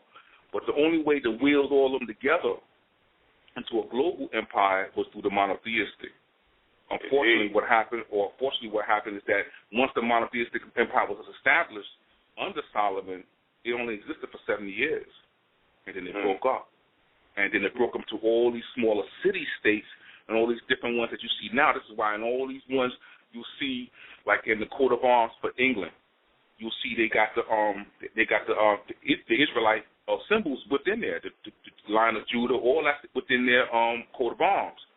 All these different nations, whether in India, in Africa. Yeah, because lions are not native to Europe at all. And all of the coat of arms have lions, and they're not native to Europe. whatsoever. That was Judah. That was Judah. Not native to anywhere except the continent. That's right. That's right. And the original Rome wasn't. It had nothing to do with what we call today Italy. The original Rome had nothing to do today with what we call Italy. The original Rome was Byzantium. That's the true Rome. It's the Byzantium. That's why when certain ones were exiled from Byzantium, they was called the Romani or Rome or Gypsies throughout Europe because they came out of Byzantium. You see what I'm saying? So the original Rome, originally Rome meant any walled city. Any walled cities were referred. One of the terminologies for any walled city was Rome. When you look in the Oxford Dictionary, the 1933 edition, it says, when you look up Aboriginal, it says it's a pre-Roman race that built Italy. So I find that pretty interesting. That definitely corroborates what you're saying. Before these fortified cities, originally that was a terminology used for anyone in the fortified cities. But then later on, when you look at the descendants of Menelik, because that's why the Ark of the Covenant, everything is there to this day, because when it all broke down, when that Israelite empire broke down, Ethiopia received all the key vestments. Byzantium received some as well, and those were some of the vestments that were spread throughout Europe. And the other half, I could say the lion's share, no pun intended, but the lion's share went with Ethiopia. And that's why to this day it's still in there. That's why, that lineage is so ancient. The Europeans had to mix in with them. They had to constantly have Ethiopians come from Ethiopia to different parts of Europe. Oh, they have. The Vatican also have where they send all of their priests. They send them to a place called the Ethiopian College, as well as the fact that Constantine, before he drummed up the concept of Roman Catholicism, he took a trip to Ethiopia, and he was inspired from the way that they practiced the particular science there, and then he adapted it. That's right. That's why they call it the beloved home of the gods, because the Ark is there. The Ark is technology. That's the technology that made the monotheists win out over the polytheists. With that technology, it was that technology dealing with the Ark of the Covenant is some powerful technology that laid waste armies, and it was that technology that was blessed, that they was blessed from the ascended masters with that technology that caused them to overcome and be victorious over the polytheists. Was that Ark technology that's still there to this day, and they know, all of them know, that they can't touch it. They can't step up. They can't try and take it by force or anything like that, because it'll lay out anything that approach it in that manner. So because when you get into those wars where 300,000 were killed, 100,000, 80,000, like, we can't be so naive to think that this was just done in savage, sword fighting or clubbing people to death. Nah, they were weapons of mass destruction back then. Look at just think about it. We got to be practical. Look at the pyramids.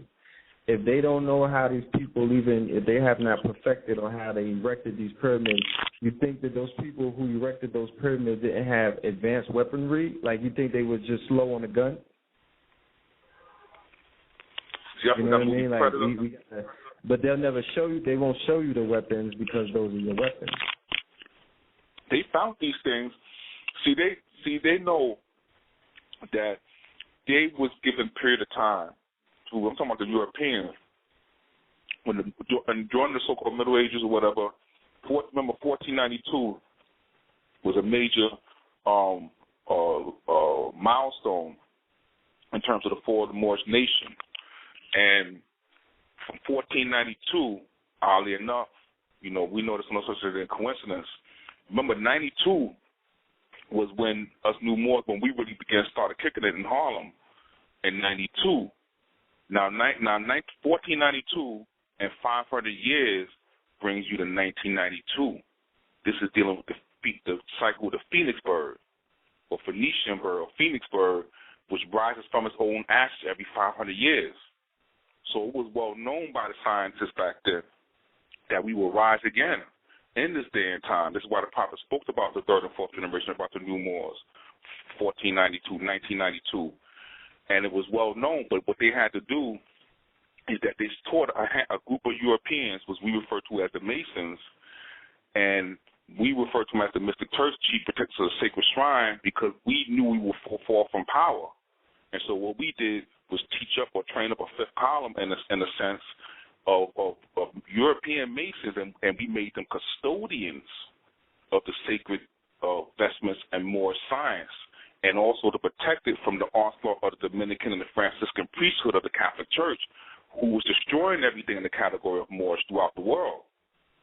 And so this is why we taught these Europeans or Muslim sons or Mystic Turks or whatever you want to refer to them as, chief protectors of the sacred shrine, is that their job was to protect Moorish knowledge, Moorish science, Moorish civilization from the onslaught of the Catholic Church. That's why every president had to be a Master Mason, you know, and so on and so forth. And the only president that was Catholic, the only one who wasn't, was Kennedy, and you see he was killed.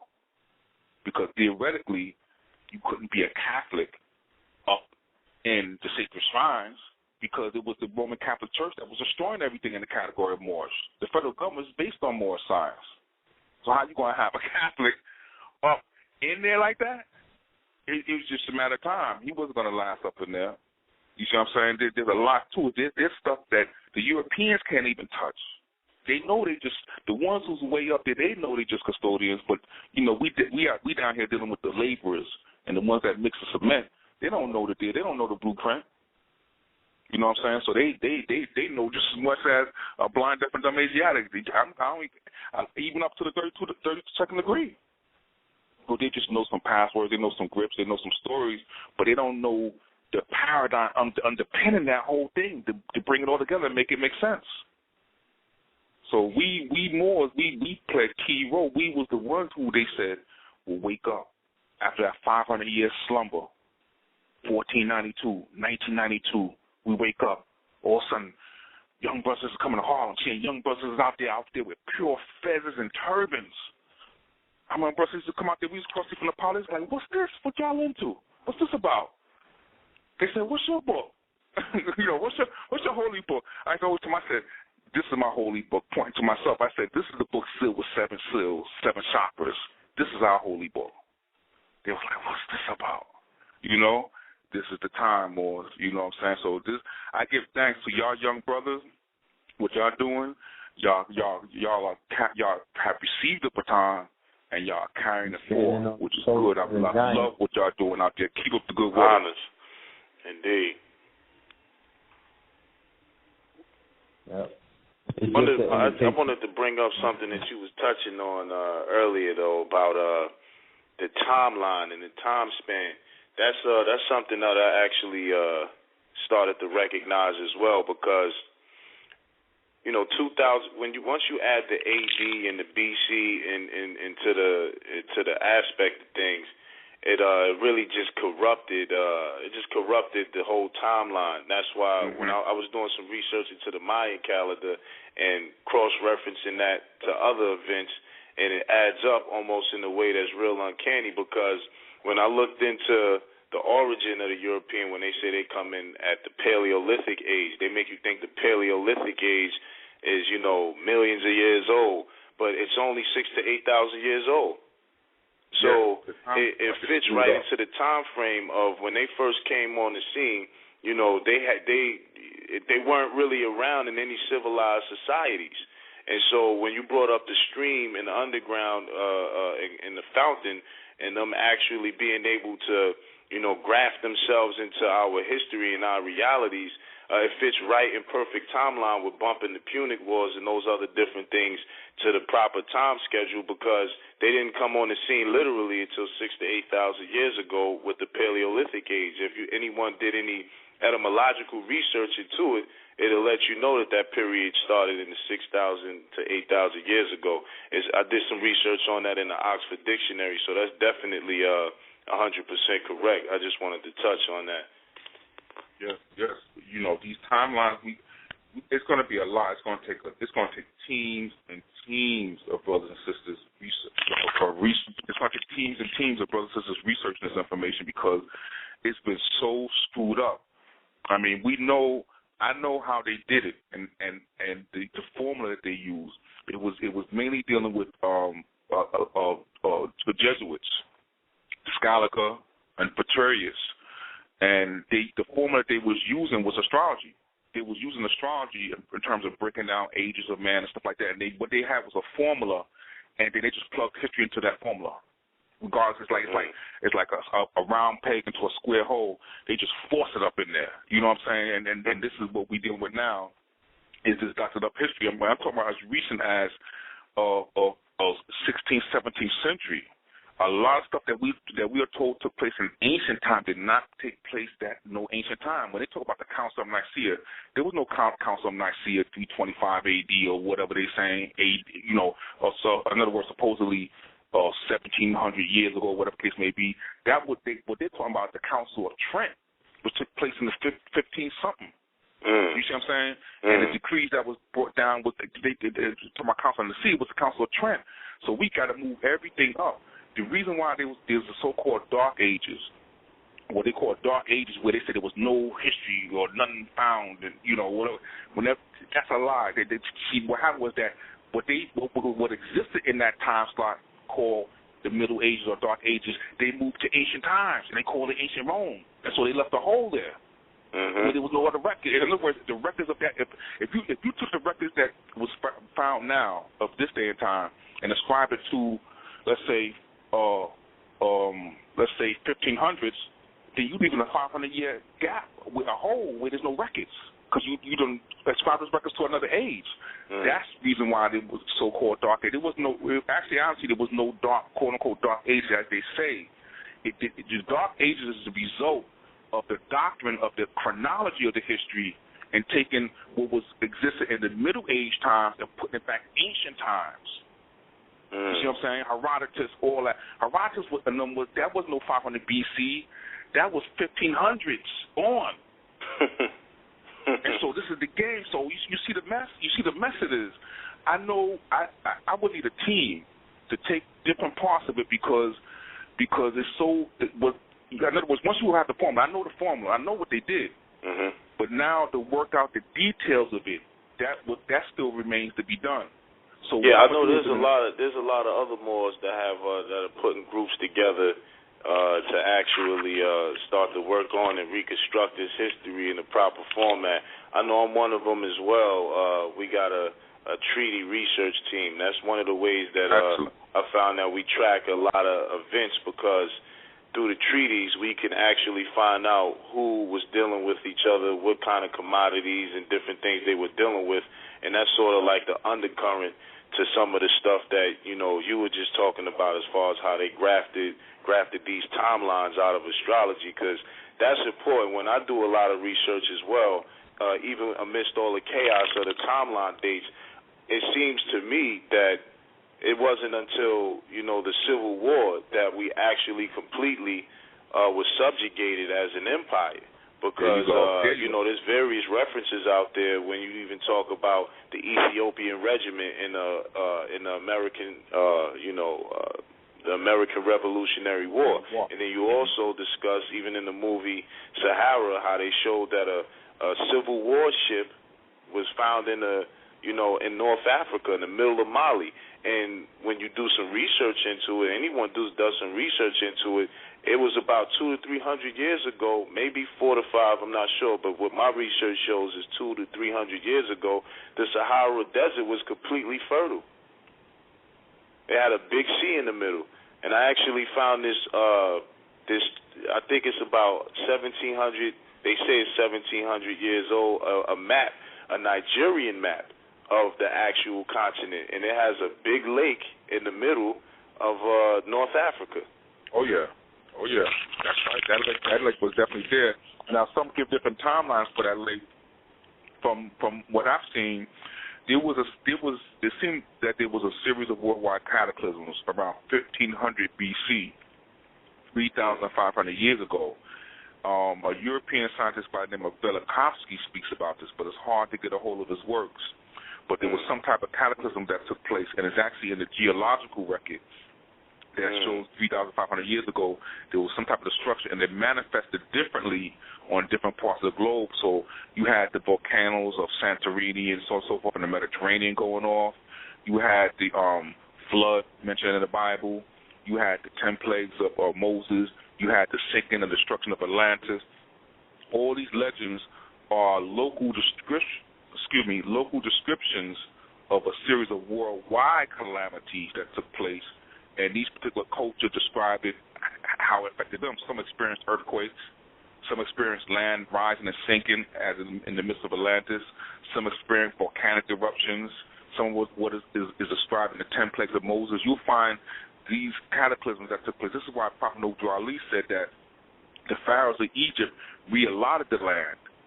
In other words, this was talking about after these cataclysms took place, there was massive depopulation of areas, massive land redistribution, and it was during this period of time when the pharaohs gave the lands to our ancestors referred to as the domains of Amexem.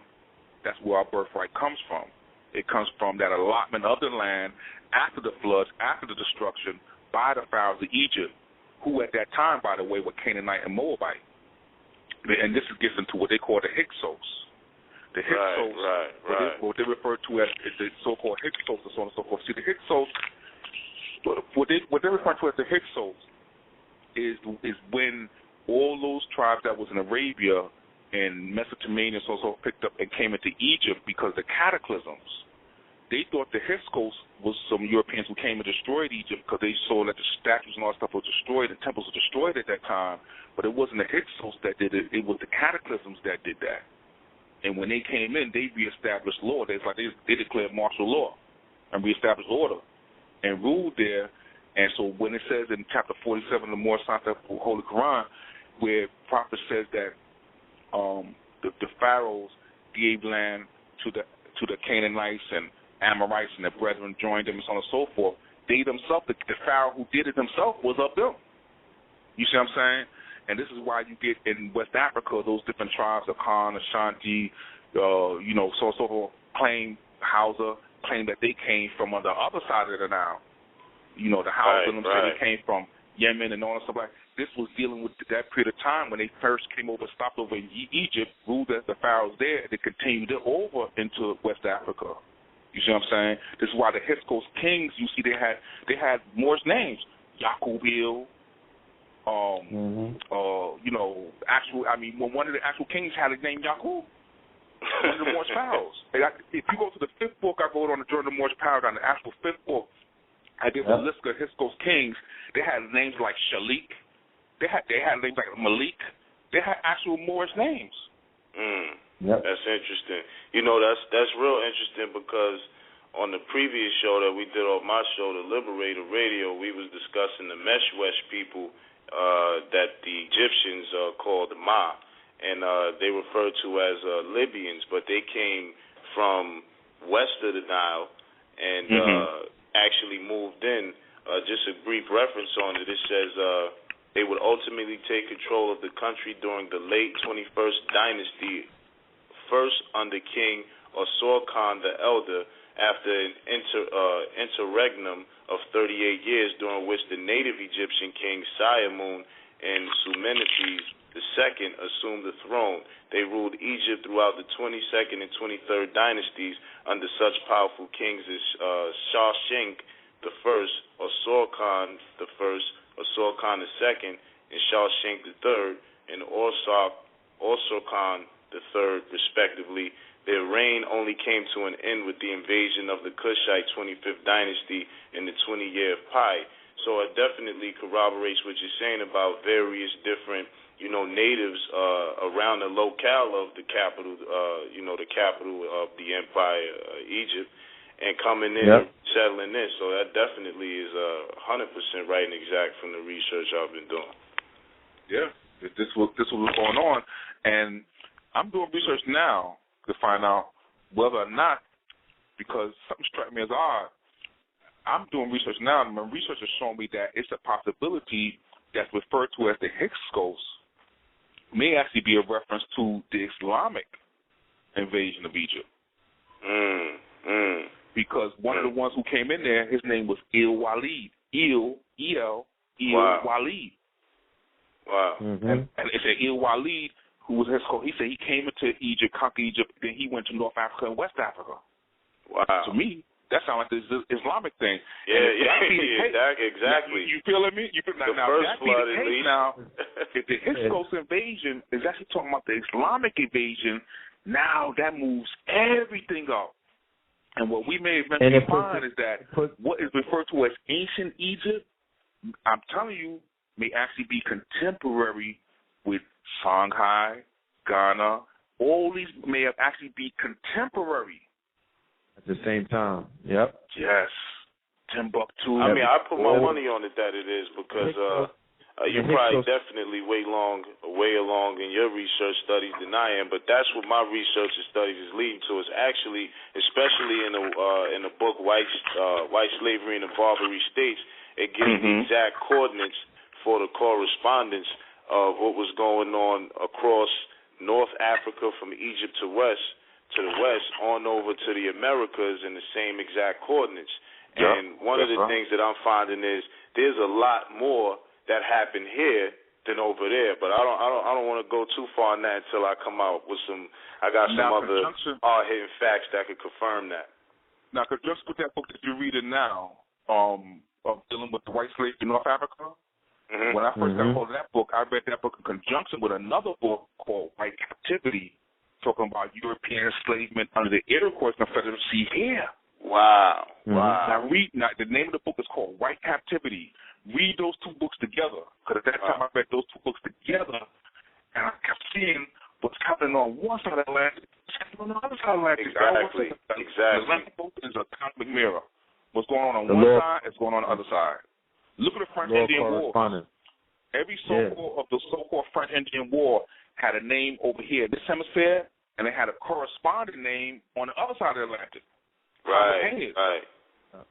So now that we get in the code, the key thing is the paradigm. Once we have the paradigm, then we can go back and decode the whole thing and put everything in its right order, which is we're talking about a monumental work, brothers and sisters, and all is called to this task.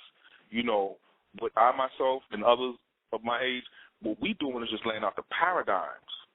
You know what I'm saying? But the footwork and the detail work is going to have to be done by the next generation. My generation, the best we could do now is lay out the paradigm, dealing with the shift of the times and geography, the general picture, and the details, I'm sure, will be worked out by the next generation. Y'all laid out the code. You laid out the HTML. You know what I'm saying? My generation, this generation of New Moors, we're going. Remember, y'all laid it out about North Africa, about Spain, about this generation. We're going there to the point that we're actually going. Technology is going to enable us to be in Spain in this period in a minute. I bet That's right. It is now, as a matter of fact. Remember the last thing that we did. Now, as we time traveling. You know what I'm saying? It's already connecting us. We are connected now, and this is going to be the generation going to make these we're going to make these epic films. You know what I'm saying? We're going to bring it to life. We're going to bring it to life in the cyber universe. We're going to make it a reality. So we're the architects, and and we're the master. I'm glad you brought it up more, and I'm glad to see that you're doing work in that area, because that's what we need. We need these epic films. I always wanted to speak to Brother Wesley Snipes about that. From the time I first met him, selling books on 125th Street, and him come up by the table, and just running into him from time to time and building with him. And I remember studying, dealing with the DYNASTY, which is the Moorish military of the Bukhara soldiers, what they call the Moorish Guard sometimes. These were the Bukhara. The Bukhara or Bukhari. The reason why they was called Bukhari is because they carried copies of Bukhari's hadith into battle as talismans. But these brothers was no joke. These were hereditary. You had to be a brother to be a DYNASTY, a Bukhara soldier.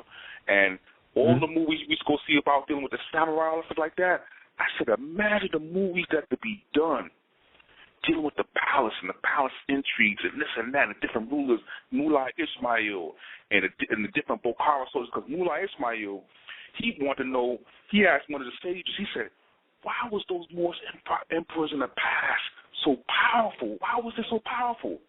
And them sages and them wise men told Mullah Ismail, he said it was because of those brothers that they had the military, the Bokhara. I said, what? They said, yes, but they continue that through Moorish tradition. You find that they had the Black Guard. Mullah Ismail had the Black Guard. Yes. And the Black Guard, well, it was up to 150,000 in them. He would walk through the kingdom with 50,000 in his the black soldiers flanking him. Yep. And they were fiercely loyal. They put in the most work. They were the most feared. They were the most powerful warriors. And they were, you said, like the Hakim dynasty, where they dealt with that Sufism magic. They are the magic Africans that you now. Those were these brothers, but magic Africans of royalty stature, nobility. I'm just talking about fierce warriors. They was riding horseback, bare without no saddle from 6 years old. You talking about samurai? I said, I gotta break this down with Wesley, man. I said, we need movies about this, and I happened to run into him right when he was finishing up Blade 3. And I was with another brother, and we ran into him, and I was kicking it to him about the D-Wan. And he said, what? He said, tell me more. I started telling him more about the D-Wan, right? He looked at me and the other brother. He said, it sounds like a movie to me. me and the other brother, we fell out, man. I said, yo, that's what time it is. Hakim. Yeah, brother, me and Shyaam The Liberator, we have been in negotiations for about a year now, and we've been having many power meetings, you know what I'm saying? And we're formulating a film company that's going to be able to sustain us for 3 generations. Indeed, definitely. I'm dead serious about this. Like, you know, we've been, everything is not spoken of or videotaped and put out there and everything. Like, we've been really in the work to make this thing, because this is our economy. Your story, family, your history is your family. It's the most wealthiest and priceless thing that you have in your back pocket right now. When you dig in your pocket, pull out your history, pull out your nobility, pull out the history that they hid from you. That's worth. It's like finding a diamond mine and mining it, and it's nothing but hope diamonds. So all of these stories, by us unearthing these stories, by all of the great ones, Dr. Ben, Azra Kwesi, who we got on the show tomorrow night. You know what I'm saying? All of the historians, Ivan Van Sertima, Hakim Bey, Phil Valentine, Delbert. I could go down the line. C. Freemanel, Jose Clemente, Book Washington. Tomorrow night or Friday night? We got a special show Wednesday, 10 p.m. to 12 p.m. It's going to be Azra Kwesi and first time ever featuring Brother Polite. It's called Chemistry or Khemet Mystery. Oh. Excellent. Yeah, well, I'm going to check that out. So we bringing on the master teacher. In case the family not familiar, we're bringing him back on because he laid out a classic show with us when we first began KTL. He came on and blessed us. That's when we were doing the master teacher shows. You know how they had the meeting of the masters. So we had a succession of about 8 shows. It was the meeting of the masters because, like I said earlier, this blog talk radio show is your lecture circuit. I've been tricking you all this time, people. You've been going to lectures. You know what I'm saying? You already know. No doubt. 100 plus people. Last week we brought 700 people to the show. You don't see people filling the seats in no damn New York City or anywhere else that you go like that. So by showing up on the phone, some of our shows are not lectures. This is a variety. That's why this internet thing is magical. We have to see it as magic. That way we'll start wanting to produce it. We don't produce technology because there's a chip inside of us. Somebody planted an inception early in the game that said it's bad and we're not supposed to do it, and it's not us. It's a white man thing. So we don't want to create. We don't want to deal with this technology. This is all magician shit that we got in front of us. This is the fucking, pardon my French, the grimoire. This is the sigilmency. It's all in one. This is a magic book right here, the laptop and the PC and all of that. That's right. That's right, more. And I'm glad to hear that y'all are interested in doing the whole movie thing, because our story, coming. It hasn't been told. It hasn't, man. More, I want to work with you. 100 movies. I just downloaded yesterday. No, but I just downloaded yesterday that we put in preparation for the Moorish Web Renaissance show, and we're going to talk about that also because you're involved in that. But I pulled 100 clips of movies that's talking about the Moors, that's talking about the Amexian Empire, that's talking about Morocco, that's talking about Taínos, that's talking about Columbus, Inquisition, like the whole damn story. They have done the movies already. So for our people, didn't we invent the remix? Ain't we all Puffy's children? We invented the remix, right? So let's go remix some movies. You understand? Because we could tell it properly. And like I said, you have Nollywood, you have Bollywood. They beat Hollywood's ass. Hollywood deals with the Kabbalah. Nollywood deals with Yoruba. Bollywood deals with Hinduism and whatnot. You understand? Take your choice. Which one do you want to tap into? But you could tell your story. You're allowed to tell your story. So the 100 movies that we will make will be the income that we need. It's all going to be independent. We don't need Hollywood. You could get garages and green screen it out. We got the red camera coming. We got software that you could make presentations that will bury the History Channel, that would bury the all of these channels. We supposed to be having streaming to your phone, everything. Say that again. I said we're gonna be streaming it to phone, PlayStation 2s. This is the new distribution. You know what I'm saying? You don't got to even get on the bus like Spike Lee said. You stay in your dominion. Work on building your dominion, but all of the information is coming to your phone and it's coming right to it's coming to the living room. You dig what I'm saying? Like it's coming to your cable box. PlayStation, iPod, whatever your device. What I'm saying? We gonna pick it to you. I mean, this media aspect of it is very important because there was some film directors from the Sundance Film Festival that hit me up inquiring about the Moors in court and them wanting to do a whole documentary on the Moors in America, you know. So I mean, it's out there, you know what I'm saying? It's out there, right. And it's just about presenting it in the proper light and making sure that we bring that quality to it. And your generation is going to be the one to kick it with that. But you know why? Because see, my generation, when I was coming up, I had them step to me. CBS, BBC, all of them stepped to me. I'm talking about going back in 92, 93. But you know what I told them? I didn't tell them nothing. I didn't tell them yes. I didn't tell them no. I didn't do it with them. Why? Because at that time I knew this knowledge was in its infancy stage. I knew that if it was put out there like that at that early stage, it would have been killed off before the babies got it.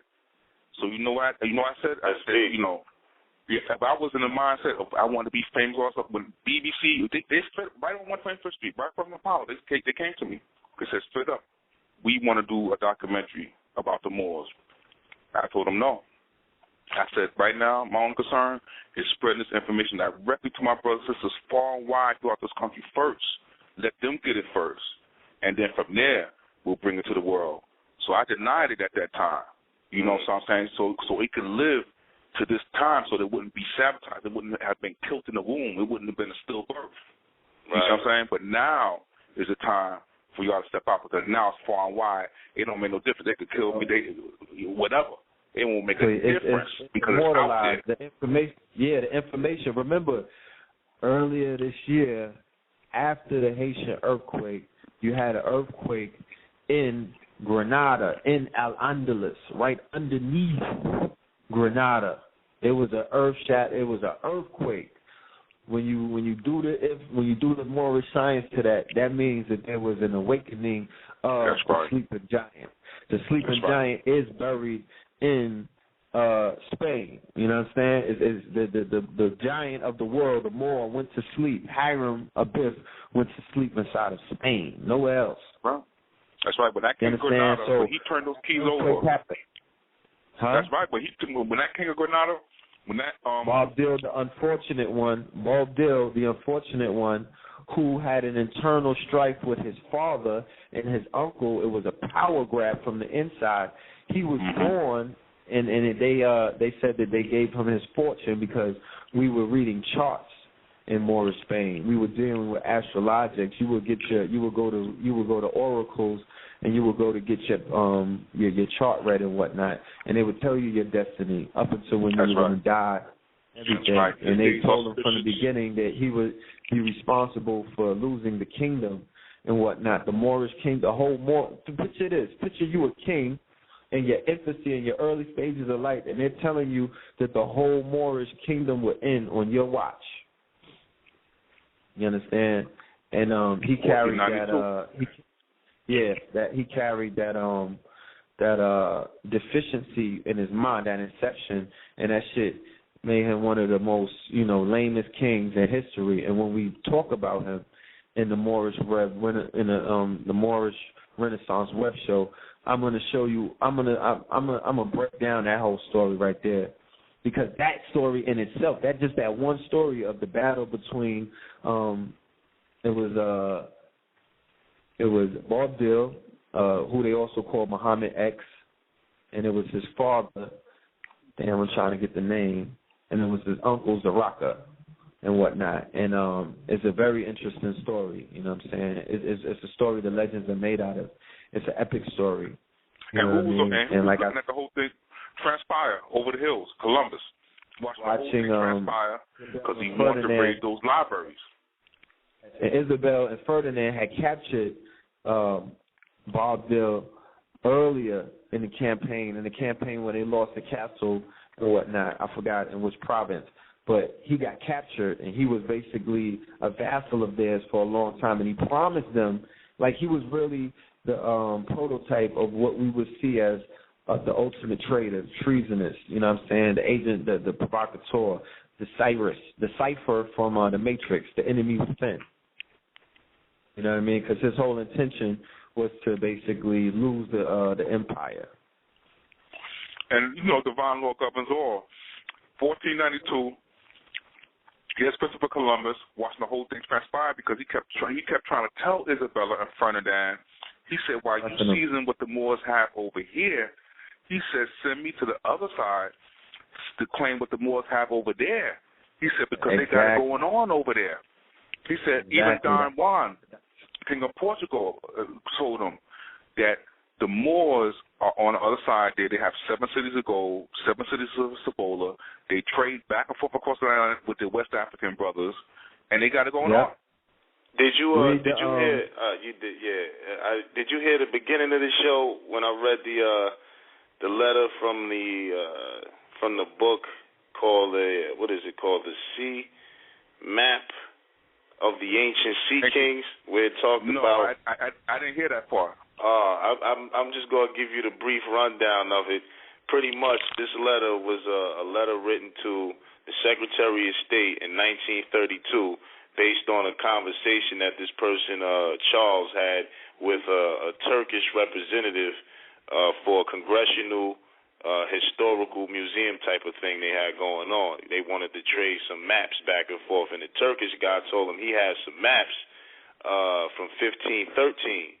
And I'm going to email it to you, too, because I have your email. I'm going to email it to you, tell you what you think about it. But basically, it says, I'm just read this short quote. It says, this recalls the fact, not generally known, that up to the day of his death, Columbus thought the Western Islands, which he discovered, were part of Zipango or Japan. When the Genoese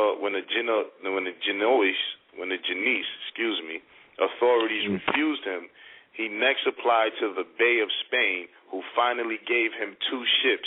With these, he sailed westerly across the Great Sea and finally reached the land. It goes down a little bit more. It said, Columbus finally pacified them to the extent of trading beads for fish. Presently, he remarked a golden bracelet on a woman's arm, and this led to his trading beads for gold. which came from mines up in the hill. Later, he found that the natives also had real pearls, and then he traded the beads for pearls. He returned to deliver his booty to the Bey of Spain, who sent him back on the second voyage. I'm trying to track down who's this Bey of Spain. So this information, I just came across this today. They're talking about Frontigan. What happened was that that terminology they was already so used to accustomed to. So the king of Spain they refer to as the Bey of Spain because to them it's ruler. So they actually talking about in that document they talking about in their language. Yeah, that's how they say it in their language. The interesting thing too is Ferdinand and Isabella is buried under the Alhambra, and it has Arabic script on it that says all praise due to Allah. So that's something the earthquake was right there. The earthquake hit right under where they buried at. Let me I want to read a description of Carthage for the family because I do want to get into the wars. You know what I mean? I want to paint a picture of what the wars were like and what was gained and what was lost. But I'm going to read about Carthage. If we try, as we cannot help trying, to paint to ourselves the daily life and personal characteristics of the people whose political organization we have just described, and to ask not what the Carthaginians did, for that we know, but what they were, we are confronted by a provoking blank in the national history which has already been noticed. Such few indications as we have are in thorough keeping with the view we have taken of the political exclusiveness of the ruling clique. There were public baths, but since no member of the Senate would bathe where the people bathe, a special class of baths was set apart for their use. There were public messes, as they were called, but these were not, as Aristotle supposed, analogous to the Spartan sycetia, an institution intended to foster manliness and simplicity of life. The black broth of the heroes of Sparta would not have suited with the Carthaginian nobles, who, clad in their famous cloth dyed twice over with the purple dye of their African, their Spanish, or their Tyrrhenian fisheries, and decorated with the finely cut glass beads, the invention of their Phoenician forefathers, fed sumptuously on their abounding flocks and herds, or on such delicious fruits as those which, with Cato, moved to the astonishment and the envy of the senators of Rome. The Carthaginian sycetia were incentives to luxury, not checks upon it. They were clubs formed originally for social gatherings and afterwards applied to the purposes of political gossip or corruption. Dining tables of the costly citron wood, a single specimen of which Pliny tells us in the time of the Roman Empire cost as much as a broad estate,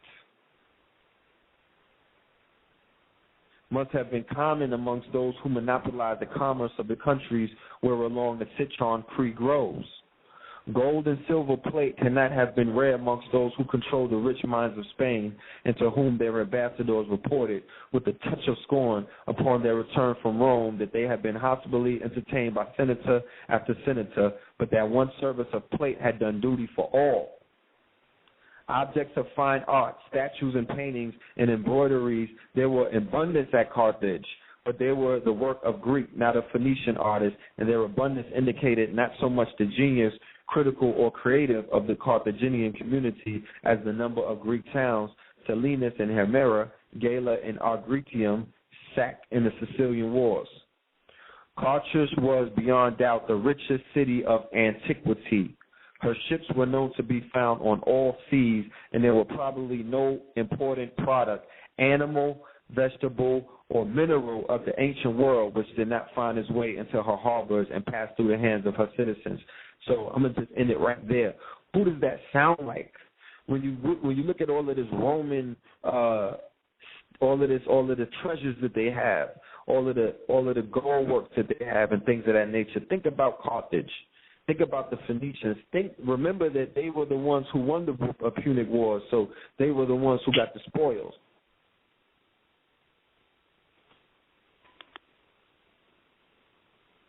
Peace, got that? Peace more. That's right. I mean, I'm glad that your generation is really getting into the details of this, because I'm sorry. Yeah. Can you hear me? Nah. Yeah, I hear you. Go ahead. No, I'm saying that this history got to get out, and we have to produce these movies. We got to produce these epic dramas. We got to produce these cartoons, these animations. This is the language of the young people. What was that? Yeah, History Channel clips and whatnot. We are calling the Moors to rise up. We are calling the Moors to activate. We are calling the Moors to return to your original Moorish self of black nobility, blackamoor, whatever you want to call it. The creators, the masters of the universe, the navigators, the travelers, the poets. You know what I'm saying? We're calling us to wake up and identify ourselves. If you don't want to do the paperwork right away, just nationalize in your spirit and in your mind. It is a divine movement, so you have to nationalize in your divine order as well as your national order. Can I get an amen? That's right. That's right. Amen. Amen for the Amen. That's right. That's right. Amen. Allah. Most high. That's right. So the music and this that generation, you do, make it more. This generation, the two more. You begin to wear, your artwork. That's right. This generation here also is going to be the generation that's going to be living in our own communities, our own fortified communities. You see what I'm saying? Because we have to start, this is the generation, we have to start thinking in terms of getting land and building our villages, our towns. Hakim. Yes. Hakim. Mm-hmm. We need to sit down with the brother that you got right on the phone, the Liberator. He has already, the stuff that he showed me about the land that we could get, and the stuff in the earth ships, the monolithic domes, the palaces that we could build on this land, and how, you know what I mean? Like, we just got we definitely need to get together on that. I heard a lot of the work that the brother been doing, which is excellent, looking into how the corporate towns, see, this is what we have to do. Indeed. And definitely, I don't know if you was looking into it yet more, and specifically into Moorish architecture and Moorish engineering. Absolutely. You know what I'm saying? You see how we was living, this is hundreds of years before the quote-unquote Industrial Revolution, and we was living in beautiful homes with atriums, with running water, with hot and cold water, and all this was done with pre-industrial age technology. We had forms of air conditioning where we would run air through shafts over cool beds of water, producing air conditioning, and we would sprinkle flowers inside the water, roses, and you had beautiful rose, cool air blowing on you. All this science was done with pre-industrial revolution. So if anything was to happen in this solar maximum, this solar cycle, where there may be an EME, electromagnetic pulse, an EMP that may disrupt and knock out the electrical grids around the world. See, this is what NASA and them is fearing right now. This solar cycle 2012 that we're going into right now is one like they have never seen before.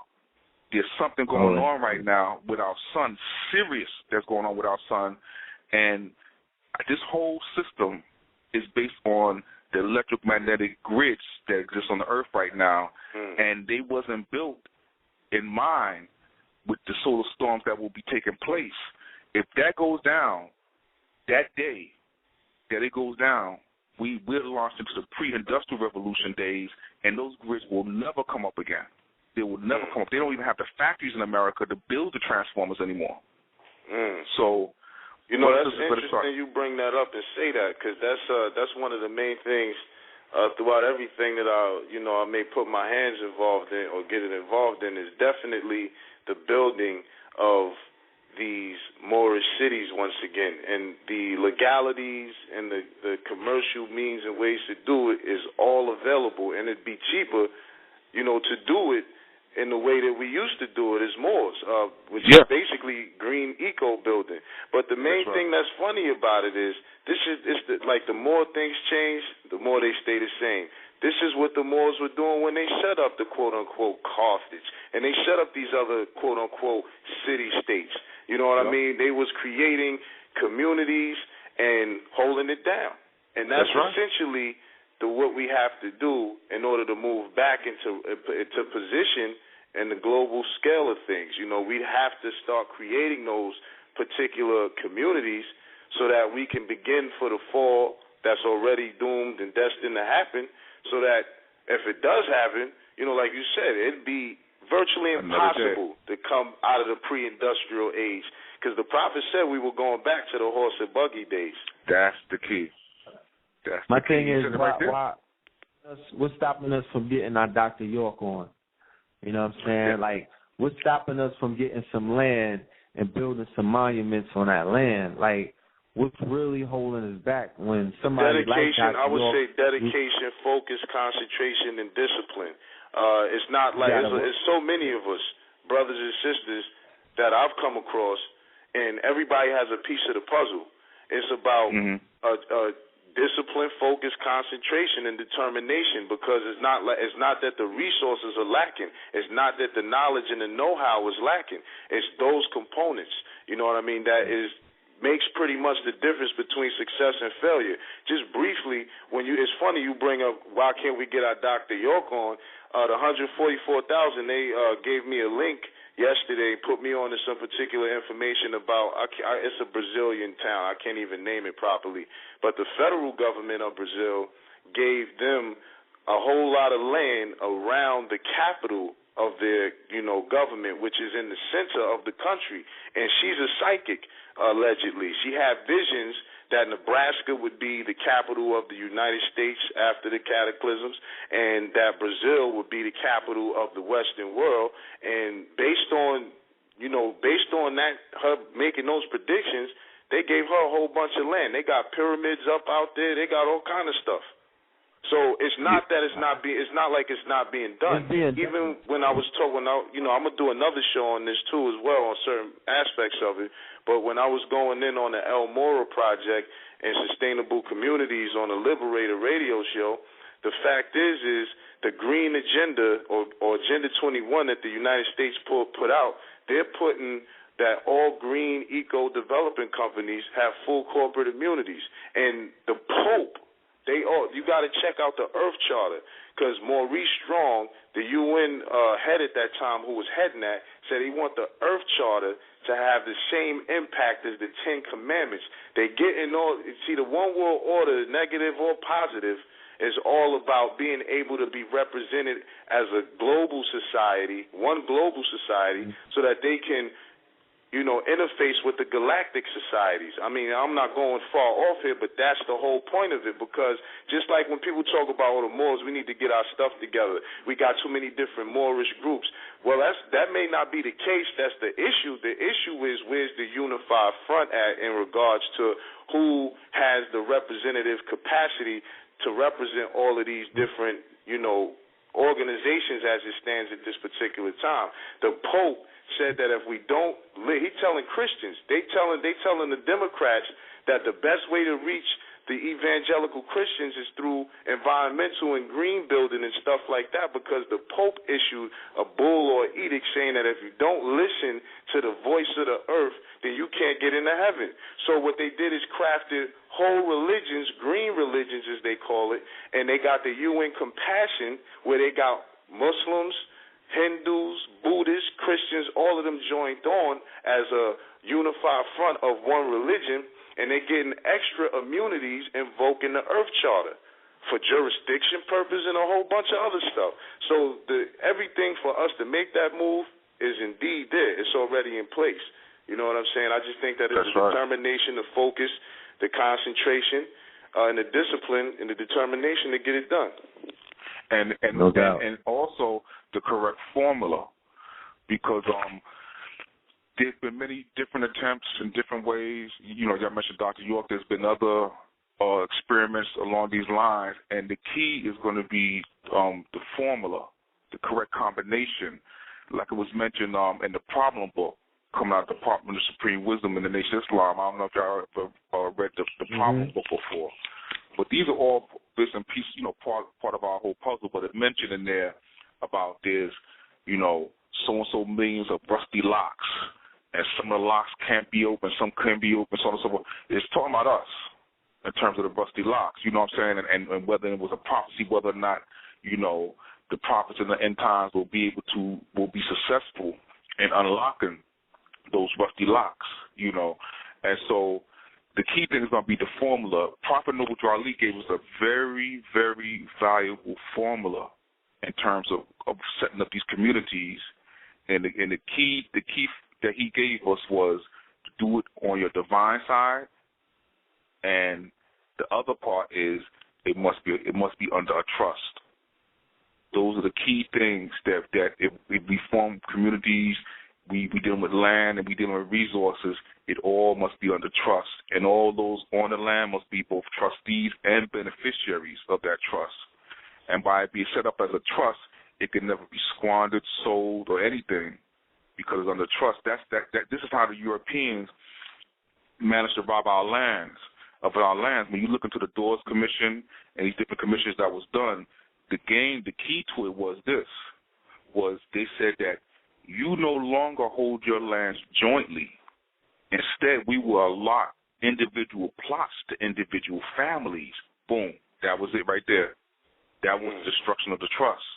When it said that you no longer hold these lands jointly, but we would give individual plots, like individual private ownership to individual families, they knew the minute that those individual families ran into any economic difficulties or whatever, that they would sell their land to Europeans, or they could be scared off the land. Whereas if it's held jointly, they can't buy a piece from this person or that person, because that person has that home as a beneficiary. And a beneficiary cannot sell the trust res or anything. You see what I'm saying? So that was the game to get us out from jointly holding our land as a trust. Like in them days, the sheik or the chief was the trustee. That's why when the Europeans came here, they called this a chiefdom. But the Prophet taught us that it was a sheikdom. They just changed the word to chief and they called the sheiks chiefs. In the Moorish Temple of America, the way the Prophet's way was structured is that the sheiks and sheikesses were trustees. That's why you had to go through the Adab chamber, and that made you official. That made you a sheik or sheikah, so that made you trustees. When you came into the Moorish Temple, you had to what? Proclaim your Moorish nationality, because what? That put you in the category of a beneficiary. Mm-hmm. You know what's interesting about you bringing the trust up as well, and the temple as well. The aspect of it is funny because I'm seeing the Albions do it every day. They is when you start researching sustainable development, intentional living. They also bring in there land trusts. You know what I'm saying? So it's the elements there, and then what these eco-green organizations are doing is that they are adapting indigenous and other aspects of religion and spirituality, and they're invoking their religious freedoms to be able to protect the intentional community that they built. I had a brother that put me on this, that he was in Virginia helping somebody at a catering event, and it was this Christian missionary eco village pretty much.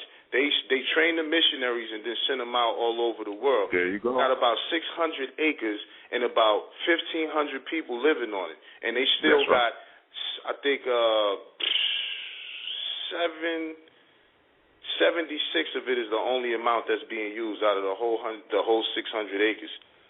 So it's being done right in front of our face. Like when you bring up the formulas, the formula has already been laid down, like you said. The prophet came with the proper format and the layout, and now certain things got to be applied. I mean, it's almost as if you could take the same thing if somebody wanted to make a Kemetic temple and base it on these certain, because this is what the Albions are doing. They have eco-municipalities now, where the whole entire community, the whole municipality is a green municipality, which means it has full corporate immunities, and it gets to invoke the Earth Charter, which is something that they recently put into play. And I don't necessarily see that as a negative thing, but the main thing is that you're absolutely right. The formulas, the templates, these things are already out there. It's just about definitely putting them together. And the trust aspect is definitely what has to be installed, because once one comes into the knowledge of, you know, who they are and these particular things, they got to realize the difference between, you know, and this is one of the things that the Moors was great at. It was commerce. I strongly think that the more we increase our commercial state of mind, these things would be easy to knock out, because the tools are definitely there. Definitely. That's right. The key thing is just that formula. It's like you said, and applying it. The Prophet mentioned that phrase, religious freedom. See all that. See, under the religious freedom, that gives you the right to set up ecclesial government, right? Ecclesial lands. That's what they're doing with the Grail religion. They're setting up new theocratic ecclesiastical governments. That's exactly what they're doing. That's what and they even got the United States and the UN got an international commission on religious freedoms. It's international now. That's right. And it's our time now. We talked about Carthage. Now, where did Robert Smith, founder of Mormons, where did he die? Where did he make transition at? Carthage, Illinois. Remember, everything with the Mormons is connected with the Moors, ancient and modern. You remember he found the tablets at Mount Coolmorrow, and here in New York State, Mount Coolmorrow.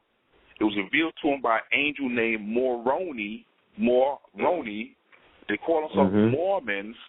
He makes transition in Carthage, Illinois. It's no coincidence. Remember, the Mormons. If you study the Mormons' history, they was 2 seconds off of having their own state. That was going to be one of the biggest states in the whole nation. It encompassed like 4 states in the Midwest, out there in the West. And they got their own state. Yeah. So understand the power of religious freedom. The Prophet knew about that, and it's part of the prophecy of this nation. Remember that the original seal for the United States had on one side where the Iron Pyramid at, it had Moses and his people standing on the rock of salvation, and on the other side where the eagle was at, symbolizing the national government, you got divine and national. The national government, they had Pharaoh with his army trying to pursue him across the Red Sea, and the Red Sea closed up on him. And that's the 2 spheres, divine and national. The Red Sea is the separation of church and state. And that's the Red Sea that the Pharaoh, the national government, who symbolize the national government cannot cross that Red Sea and violate you on your divine side. That's why the prophet said, seek ye the kingdom of heaven first, and then all these shall be added unto you. Meaning, he told the Moors, get yourself together on your divine side first, and then all these on the national side shall be added unto you. That was the formula. Yeah, so seek thee the kingdom heaven on earth. Would that be akin to basically getting ourselves together and creating our own paradise? Right. I would say on your divine side. So. On your divine side. Remember that there's 2 spheres of government in this nation: sacerdotal and regnum, and each is an authority unto itself. Sacerdotal is the divine side. That's why the prophet put together a divine constitution. And on the other side, the national side, you got what? The national constitution. These are 2 different jurisdictions. Divine and national, well involved in one. That's what the prophet said, this day I had made you a nation within this nation. You see what I'm saying? Because on your divine side, you have the ability to establish ecclesial or divine government with your own ecclesial and divine lands, and your own ecclesial or divine rights as citizens that cannot be violated by the national government. These things are key. These things are paramount. Remember, after the prophet did what he did on July 20th, 1928, the Vatican did it a year later in 1929, and that's when it was declared a sovereign state. They did the same thing the prophet did, and the Greek Orthodox Church did the same thing. And the prophet passed exactly a year to the day later, July 20th, 1929, and then 2 months later, the whole stock market crashes. Because the prophet did, the prophet knew, when the prophet reclaimed what was taken from the Moors, he put it into the trust. He formed a trust. And the trust was the Moor Science Temple of America. And the trustees were the officials, sheiks and sheikesses, and the beneficiaries was the members. But now, it's a lot to it. It's a lot to it. But believe me, Moors, that this is going to be the generation. My generation and the next generation that's coming up, we're going to be the ones who's going to carry this thing out. The prophet said there will come new Moors who will come in with their eyes wide open, seeing and knowing. And they'll take you over and put you in the back, and they will carry out my law. We the ones who are going to carry out that formula, and they can't stop it. We have to. The only thing that's going to be able to stand is the divine side, and this is what I talk about when I was talking about the divine trust. Remember, in the holy book, the holy Quran of Mecca, it says, "Lo, behold, we offer the trust to the heavens and the earth," and they all shrunk from bearing it because they was afraid, and they said, "Man accepted it." That was the creation of the trust and a divestment of the title from the owner, the creator, to the trustee, man, the caliph. And the angels, all of them was offered the trust. All of them was offered to be made trustees, and they were scared. It was like, that's too much responsibility. And they said, foolish man stood up and accepted the trust. So we the trustees of this. We the trustees of this planet. And we were found in breach of fiduciary responsibility because we wasn't carrying out our responsibilities no more of trusteeship. Why do you think the prophet said, "Honor thy mother, honor thy father," so that days may be long on this land? Because honor thy mother, honor thy father, meaning practice that culture that they pass down to you. Embedded in that culture is your trusteeship. Which means if you were more up in the Arctic realms, you see what I'm saying? You had an Arctic culture that's specifically designed for you to carry out your trusteeship on that portion of the earth land. Yep. When you did not honor your mother and father by carrying out that trustee culture passed down to you by your mother and father, you did not honor that, then what? You lost your land and you was a slave because you was found in what? Breach of fiduciary responsibility. Breach of contract, too. Breach of contract. You see what I'm saying?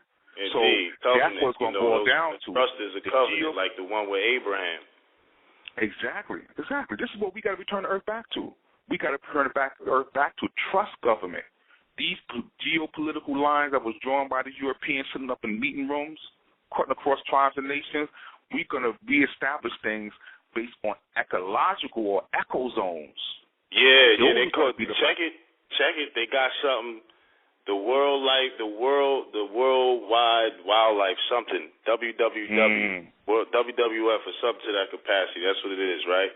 They have something called ecoregions, and they say that these ecoregions are ecological differentiations in the geological rock structures, and they said that these ecoregions are the kingdoms which were disturbed during colonialism. That's what they say. More, see? So you're 100%. I'm with you on that same, I've been saying same frequency. I was saying this since 92. I was saying this since 1992. I've been saying this for 10 years now. Wow. I'm telling you, you go listen to them old tapes. Ain't nothing changed. They've been listening to us, and as quiet as it's kept, they're following us. They're obeying. I had someone tell me that they was discussing certain things with the Albion, the real hillbilly. That the Albion didn't know that they was talking to a Moor on the phone, and they was just inquiring about some regular business and stuff. And this Albion was from Florida, and he said, this whole economy thing, now keep in mind, he thought he was talking to an Albion, because his diction and his etiquette, his articulation was correct. And he said, this economy isn't going to get better until the Moors fix it. He literally said this to someone he thought was another Albion. Wow. Who he said that to? He said that to one of the members on my site. Wow. He was inquiring about some actual properties down in Florida, and they got to a conversation about the state of the economy and different things of that capacity. And the Albion said that only the Moors could fix this situation or this economy. That's right. That's right. So that's coming from one of the. Right. He was a hillbilly, like a hick, KKK type. They know the deal, and see KKK, but they knew the deal because remember in that second journal, I got a hold of their holy book, the KKK. Yeah, the Quran, right? They call it Ku Klux Quran, and their president they call Klalif. Wow. Like Khalif, they call it Klalif, which means that even they studied you. Now, how is a so-called redneck down in the South somewhere? What knowledge does he have for the Moors? Why is the hood that he wears come from the Moors? Exactly. And they call a Quran. Here's our holy book called the Quran, or the Moor Science of America, and they call their book the Quran. Wow. And they call their president the Klalif.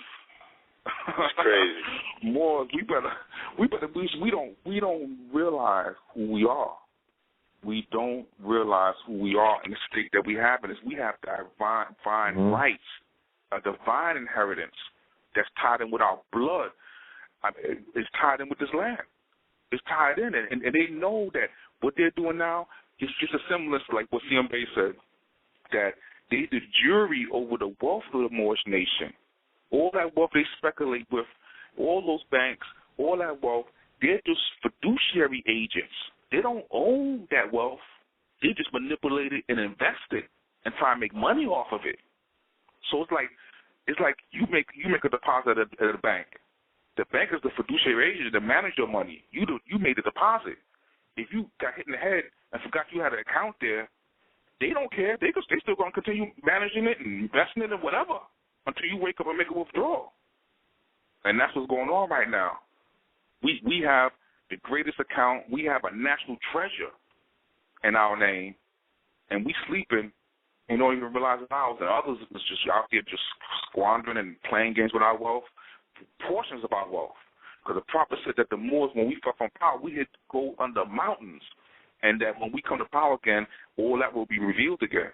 That was key. Remember I mentioned that those shaft burials in the Grand Canyon, that was part of our banking system.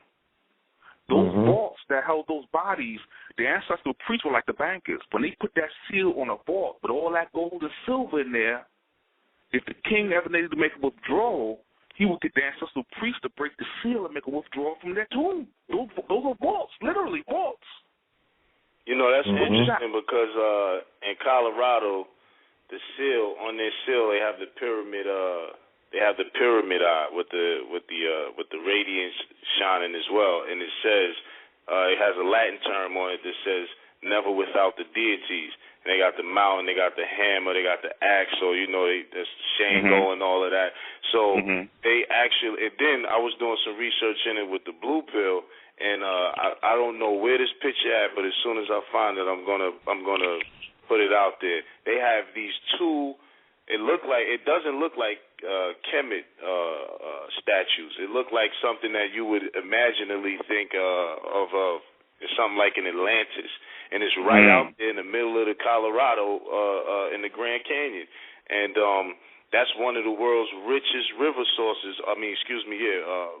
River sources but they got it dammed up with the Hoover Dam and all of that other stuff. So when you were saying that about the canyon, I just had to throw my 2 cents in it. That was 100%. That's right. That was our shaft burial banking system.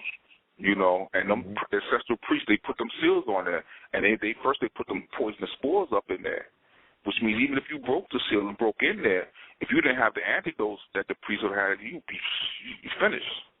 You know what I'm saying? That was a science, man. Ain't nobody can go up in there and break them seals, man. They break the seal, they're gonna die anyway. They ain't gonna enjoy that wealth. So so when we wake up and when we come back to power, many vaults and the hydraulics that they had is going to begin to reveal themselves. And we're going to have priesthoods who's going to be able to enter those things and deal with it. Even the books that's being destroyed in the Vatican right now, the priesthood put certain funguses inside the books that had to be treated every so often. If there was no priest to treat it, the books they will be literally eat up, and that's what's going on in the Vatican right now. They said that there's certain of the books are being eaten by a blue-green fungus. Wow. And so this was our science. We had certain things that had to be treated. There was certain machinery that had to be treated every so often. This when we built certain machineries, there had to be there's a word I'm looking for. They had to be treated. They had to be handled. They had to be serviced. That's what I'm looking for. They had to be serviced by a human every so often, so that they could just never run amok on their own.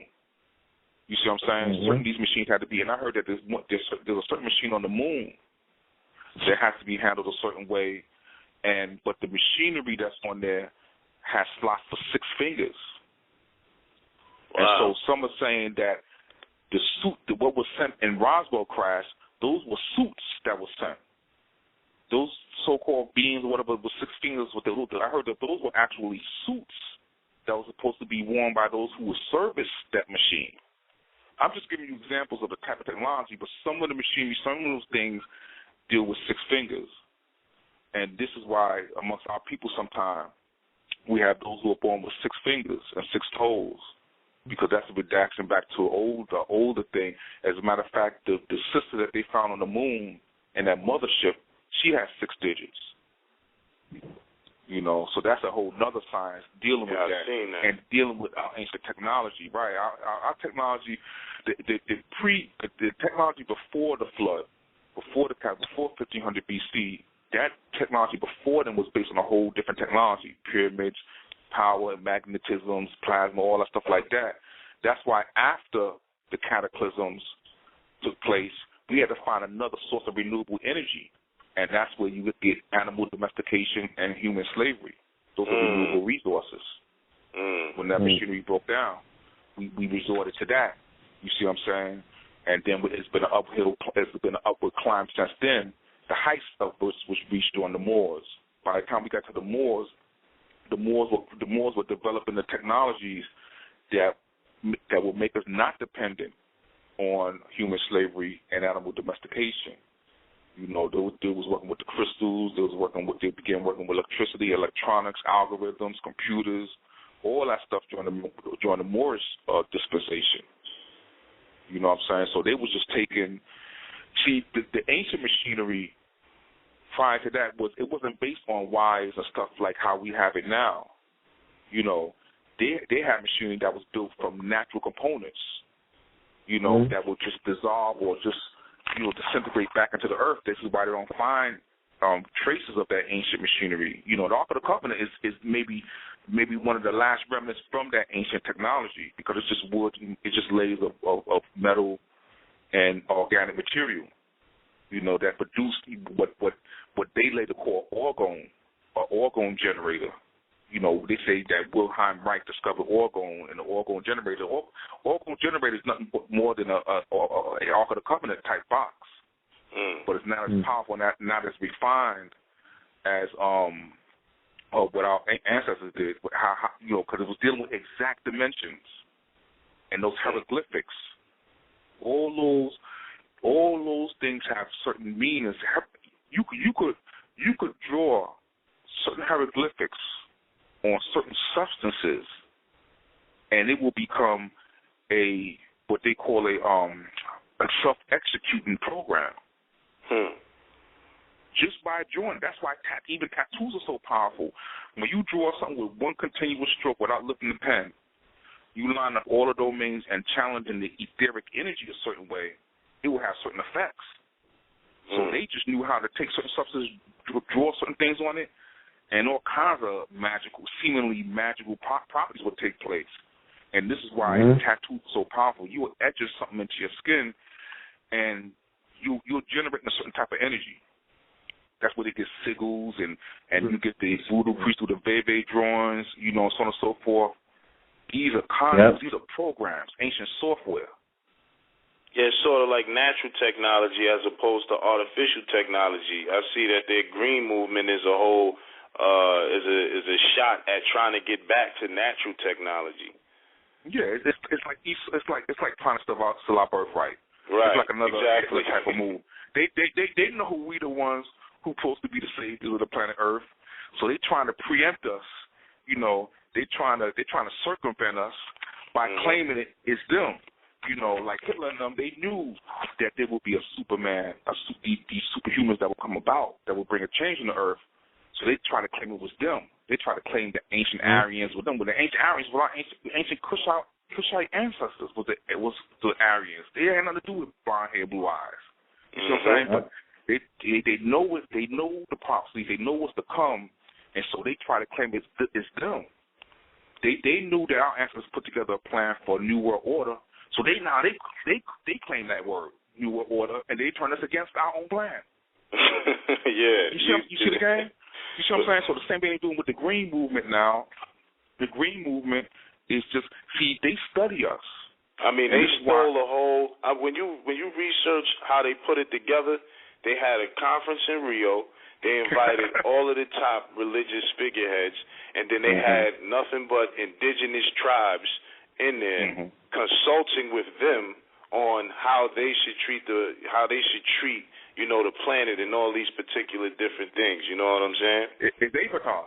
Exactly. It's Avatar. Remember, the European came in the Avatar skin.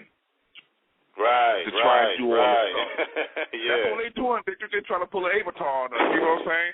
They're trying to come in our molding and the prediction of who we supposed to be. They're trying to come in it. And they've been doing this left and right, man. They've been doing this left and right. They study us, and they say, all right, this is what they supposed to be. We're going to come forth as if it's us. And we're going to proceed, even indirectly, they doing our work for us. They clear the path for us. That's what I'm saying. Like, I mean, all they can do is help the Moors, like, whether it's positive or negative. I say that because within all orders, there's always a force that want to stick with the original plan, and a force, opposing force that want to take it wherever else they want to take it to. However, because like you said earlier, they were made custodians, they have no choice but to lay the foundation back to the feet of the Moors, because they know we're moving into another season and cycle of things, one which they can't rule. You know what I mean? Consciously or unconsciously. Whether they conscious of it or not, they got to do it. It's up to us whether we're going to use it for our behalf. So what they doing with the Green Movement, if we wise Moors, we would see that them just sweeping the road ahead of us, and then we'll just go ahead and just walk down the road. Yeah, exactly. You know what I'm saying? Yeah. But if we foolish, we get caught up in color, this and that, and then we end up defeating our own purpose. We end up working against our own selves. And really, there's things being laid out by them that it could be seen as good, it could be seen as bad. It's up to us. Right. We the motivating force behind it. Like I always say, you could take a hammer and build a house with it. You could take a hammer and kill a person. It's not the hammer that's good or bad. It's the motivating force behind it. Absolutely. And so all these laws, all the stuff that they're doing, you know what I'm saying, if we understand it from our divine side, that's why we got to get ourselves like a Nasil on the rock of salvation on our divine side, living in accord and under our divine principles. See, when we do that, then stuff like FDA, FCC, stuff like that can't touch us, because if we bring it into our divine realm, if we eat certain foods, certain herbs and stuff like that, and it's under our religion, then under a separation of church and state, government departments like FDA and all stuff like that has no jurisdiction over that if it's in our divine sphere. We have to pull it into the divine sphere, which is the sanctuary, and then nobody can touch it. They have the Red Sea around it. And the thing too is when they made treaties with us, they made it to us under our theocratic, ecclesiastical, divine side to these different things, as opposed to secular. So within the divine side, like you're saying, that's where all of the immunities lay. There you go. That's it. The proper use of that term, religious freedom. If you look in the Moorish literature, in that section where he talks about us, where he talks about our problems are primarily social and economic, he mentions that phrase, religious freedom, no less than 5 times on that one page. Now, you mean to tell me he's not trying to drill that phrase into you? Exactly. And we have to understand him. What did he mean by religion? He knew that we have full rights of self-determination under the phrase religious freedom. Exactly. If we structure it correct. I mean, there's so many different. I checked New York's freedom of religion section in statutes and seeing what entities was incorporated under them. There's so many different types of religions that is enjoying these very same freedoms and immunities. Yeah. So we have to pick what's right for us, which is what was laid down already, which is definitely what the prophet brought. And we're supposed to adapt that and move forward with that because everybody else is doing it. I mean, if the Jews can show you what they can do in the span of 30, 40 years, I mean, come on. They got the yeshivas. They got their own yeshivas. I even heard there was a law on the books that, like, for instance, like dealing with the Ashkenazi Jews out there in Brooklyn, Eastern Parkway, that they had to, like, when one of their people was arrested and they had them there, they sent a delegation there. And they was able to. They turned them over to that delegation. There's some type of law in the books, and we need to find an exact law and then see what other similarities there are in other jurisdictions. But there's some type of law here in the city where if they see someone who's part of some type of religious denomination like that, that they could come and they will turn them over to their custody. And so I'm just getting that as an example of many things that could be done. The land, remember, a true divine institution is not tax exempt. It's not taxable. You see what I'm saying? Tax exempt and taxable is two different things. Tax exempt means that you owe, but we happen to be exempt to you. Whereas not taxable means that entity just can't be taxed, so there's no forms to fill. There's nothing to be filled out. This is why we have to understand that formula. I never forget, one time I had a dream, and the prophet showed me it was a document in a dark, dank basement. And that document was the affidavit in Cook County, Illinois, in that basement. And from studying that document and from studying what the prophet did, that's what made me understand the prophet's formula dealing with religious freedom. That was the key. What the prophet did was the key, and this is why they changed it up after the prophet, and they came out with the not-for-profit corporation set up for religious purposes. That was to channel everyone from doing it the way the prophet did it, forming a perpetual corporation, a religious corporation that's not under the Secretary of State, by doing it under this one that's under the Secretary of State, where you got to file annual reports. If you fail to file an annual report for 1 year, they could shut you down. That's a whole different type of entity. Yeah, it's like it's a situation where people have to know what venue they're stepping into and what reality, because these are all constructs. Anything that man creates is a construct.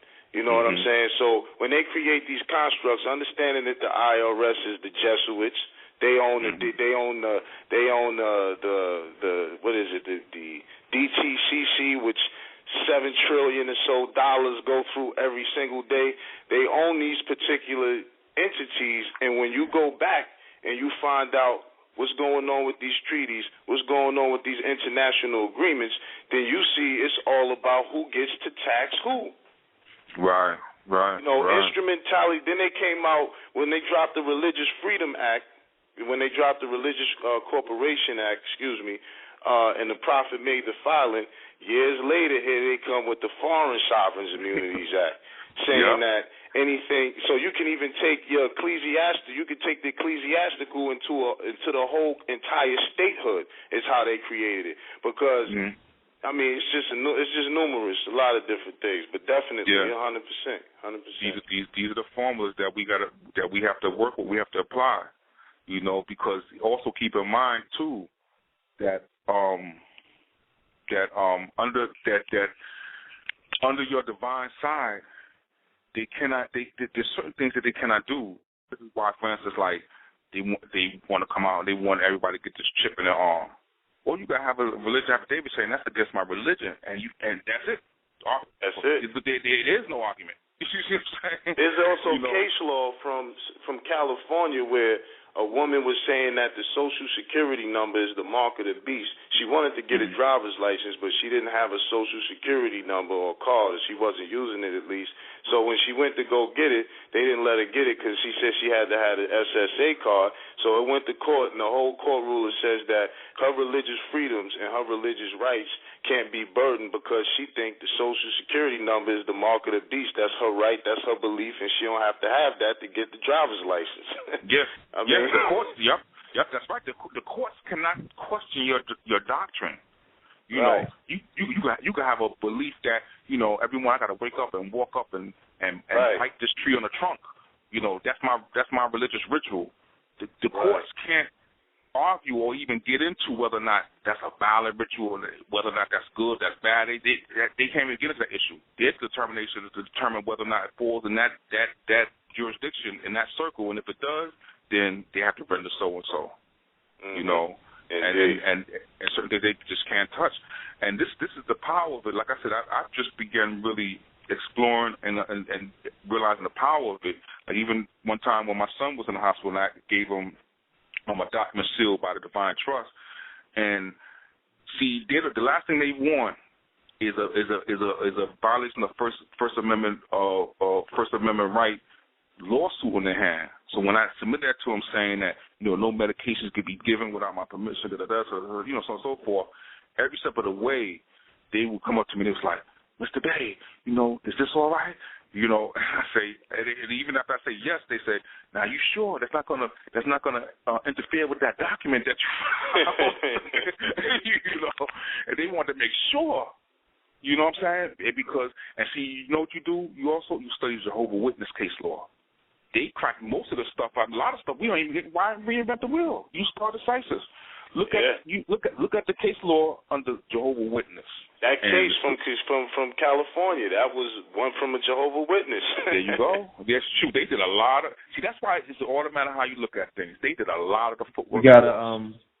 We gotta tick down to the end of the show. It's another one of those shows that by without us even realizing it. I know. I seen 11 when it came around, and it just flew by. Let me just mention real quick. First of all, again, I want to thank you, brothers, you know, for what y'all doing, and you know, just keep doing what you're doing because, you know, the Divine is definitely going to bless y'all, you know, with not only the resources but with the insights that y'all need to properly deploy those different finance resources. We need. Yeah, all that's what I'm saying. It's coming. It's coming more. Definitely. Y'all going to have all that y'all need is coming. I just want to mention real quick for those who want to get a hold of the journals of the Moorish Paradigm. I just want to send them to the website because they could get the first issue up there for free, and I think the second issue also. And that's worldfairmall.com/moo. And you could just do a search on the Moo Atlantis, even though I don't have that domain name no more, unfortunately. But I'm still trying to get it back. But you could type Moo-Atlantis or Journal of the Moorish Paradigm, and you'll be able to download those issues there because I wrote those specifically to be tools for the Moors. You know, it has a lot of pictures, a lot of diagrams, a lot of visual stuff in it. You know, almost laid out like a comic book. I laid it out almost like Ripley's Believe It or Not. You know, because I remember I was young. I loved that format. I loved the facts. I loved the information. So I kind of laid it out like that because I know a lot of us, you know, they see a book with a whole bunch of words and they're like, oh, man, you know. Anyway, so they could read that there, and I'm going to be putting out some new information along the lines of some of the things I spoke about tonight, you know, just to serve as a paradigm for y'all other brothers, sisters, also, when y'all do your research, to just take these things further. Peace. Indeed. Peace. Brother Shyaam, let them know about the Moorish Web Renaissance show.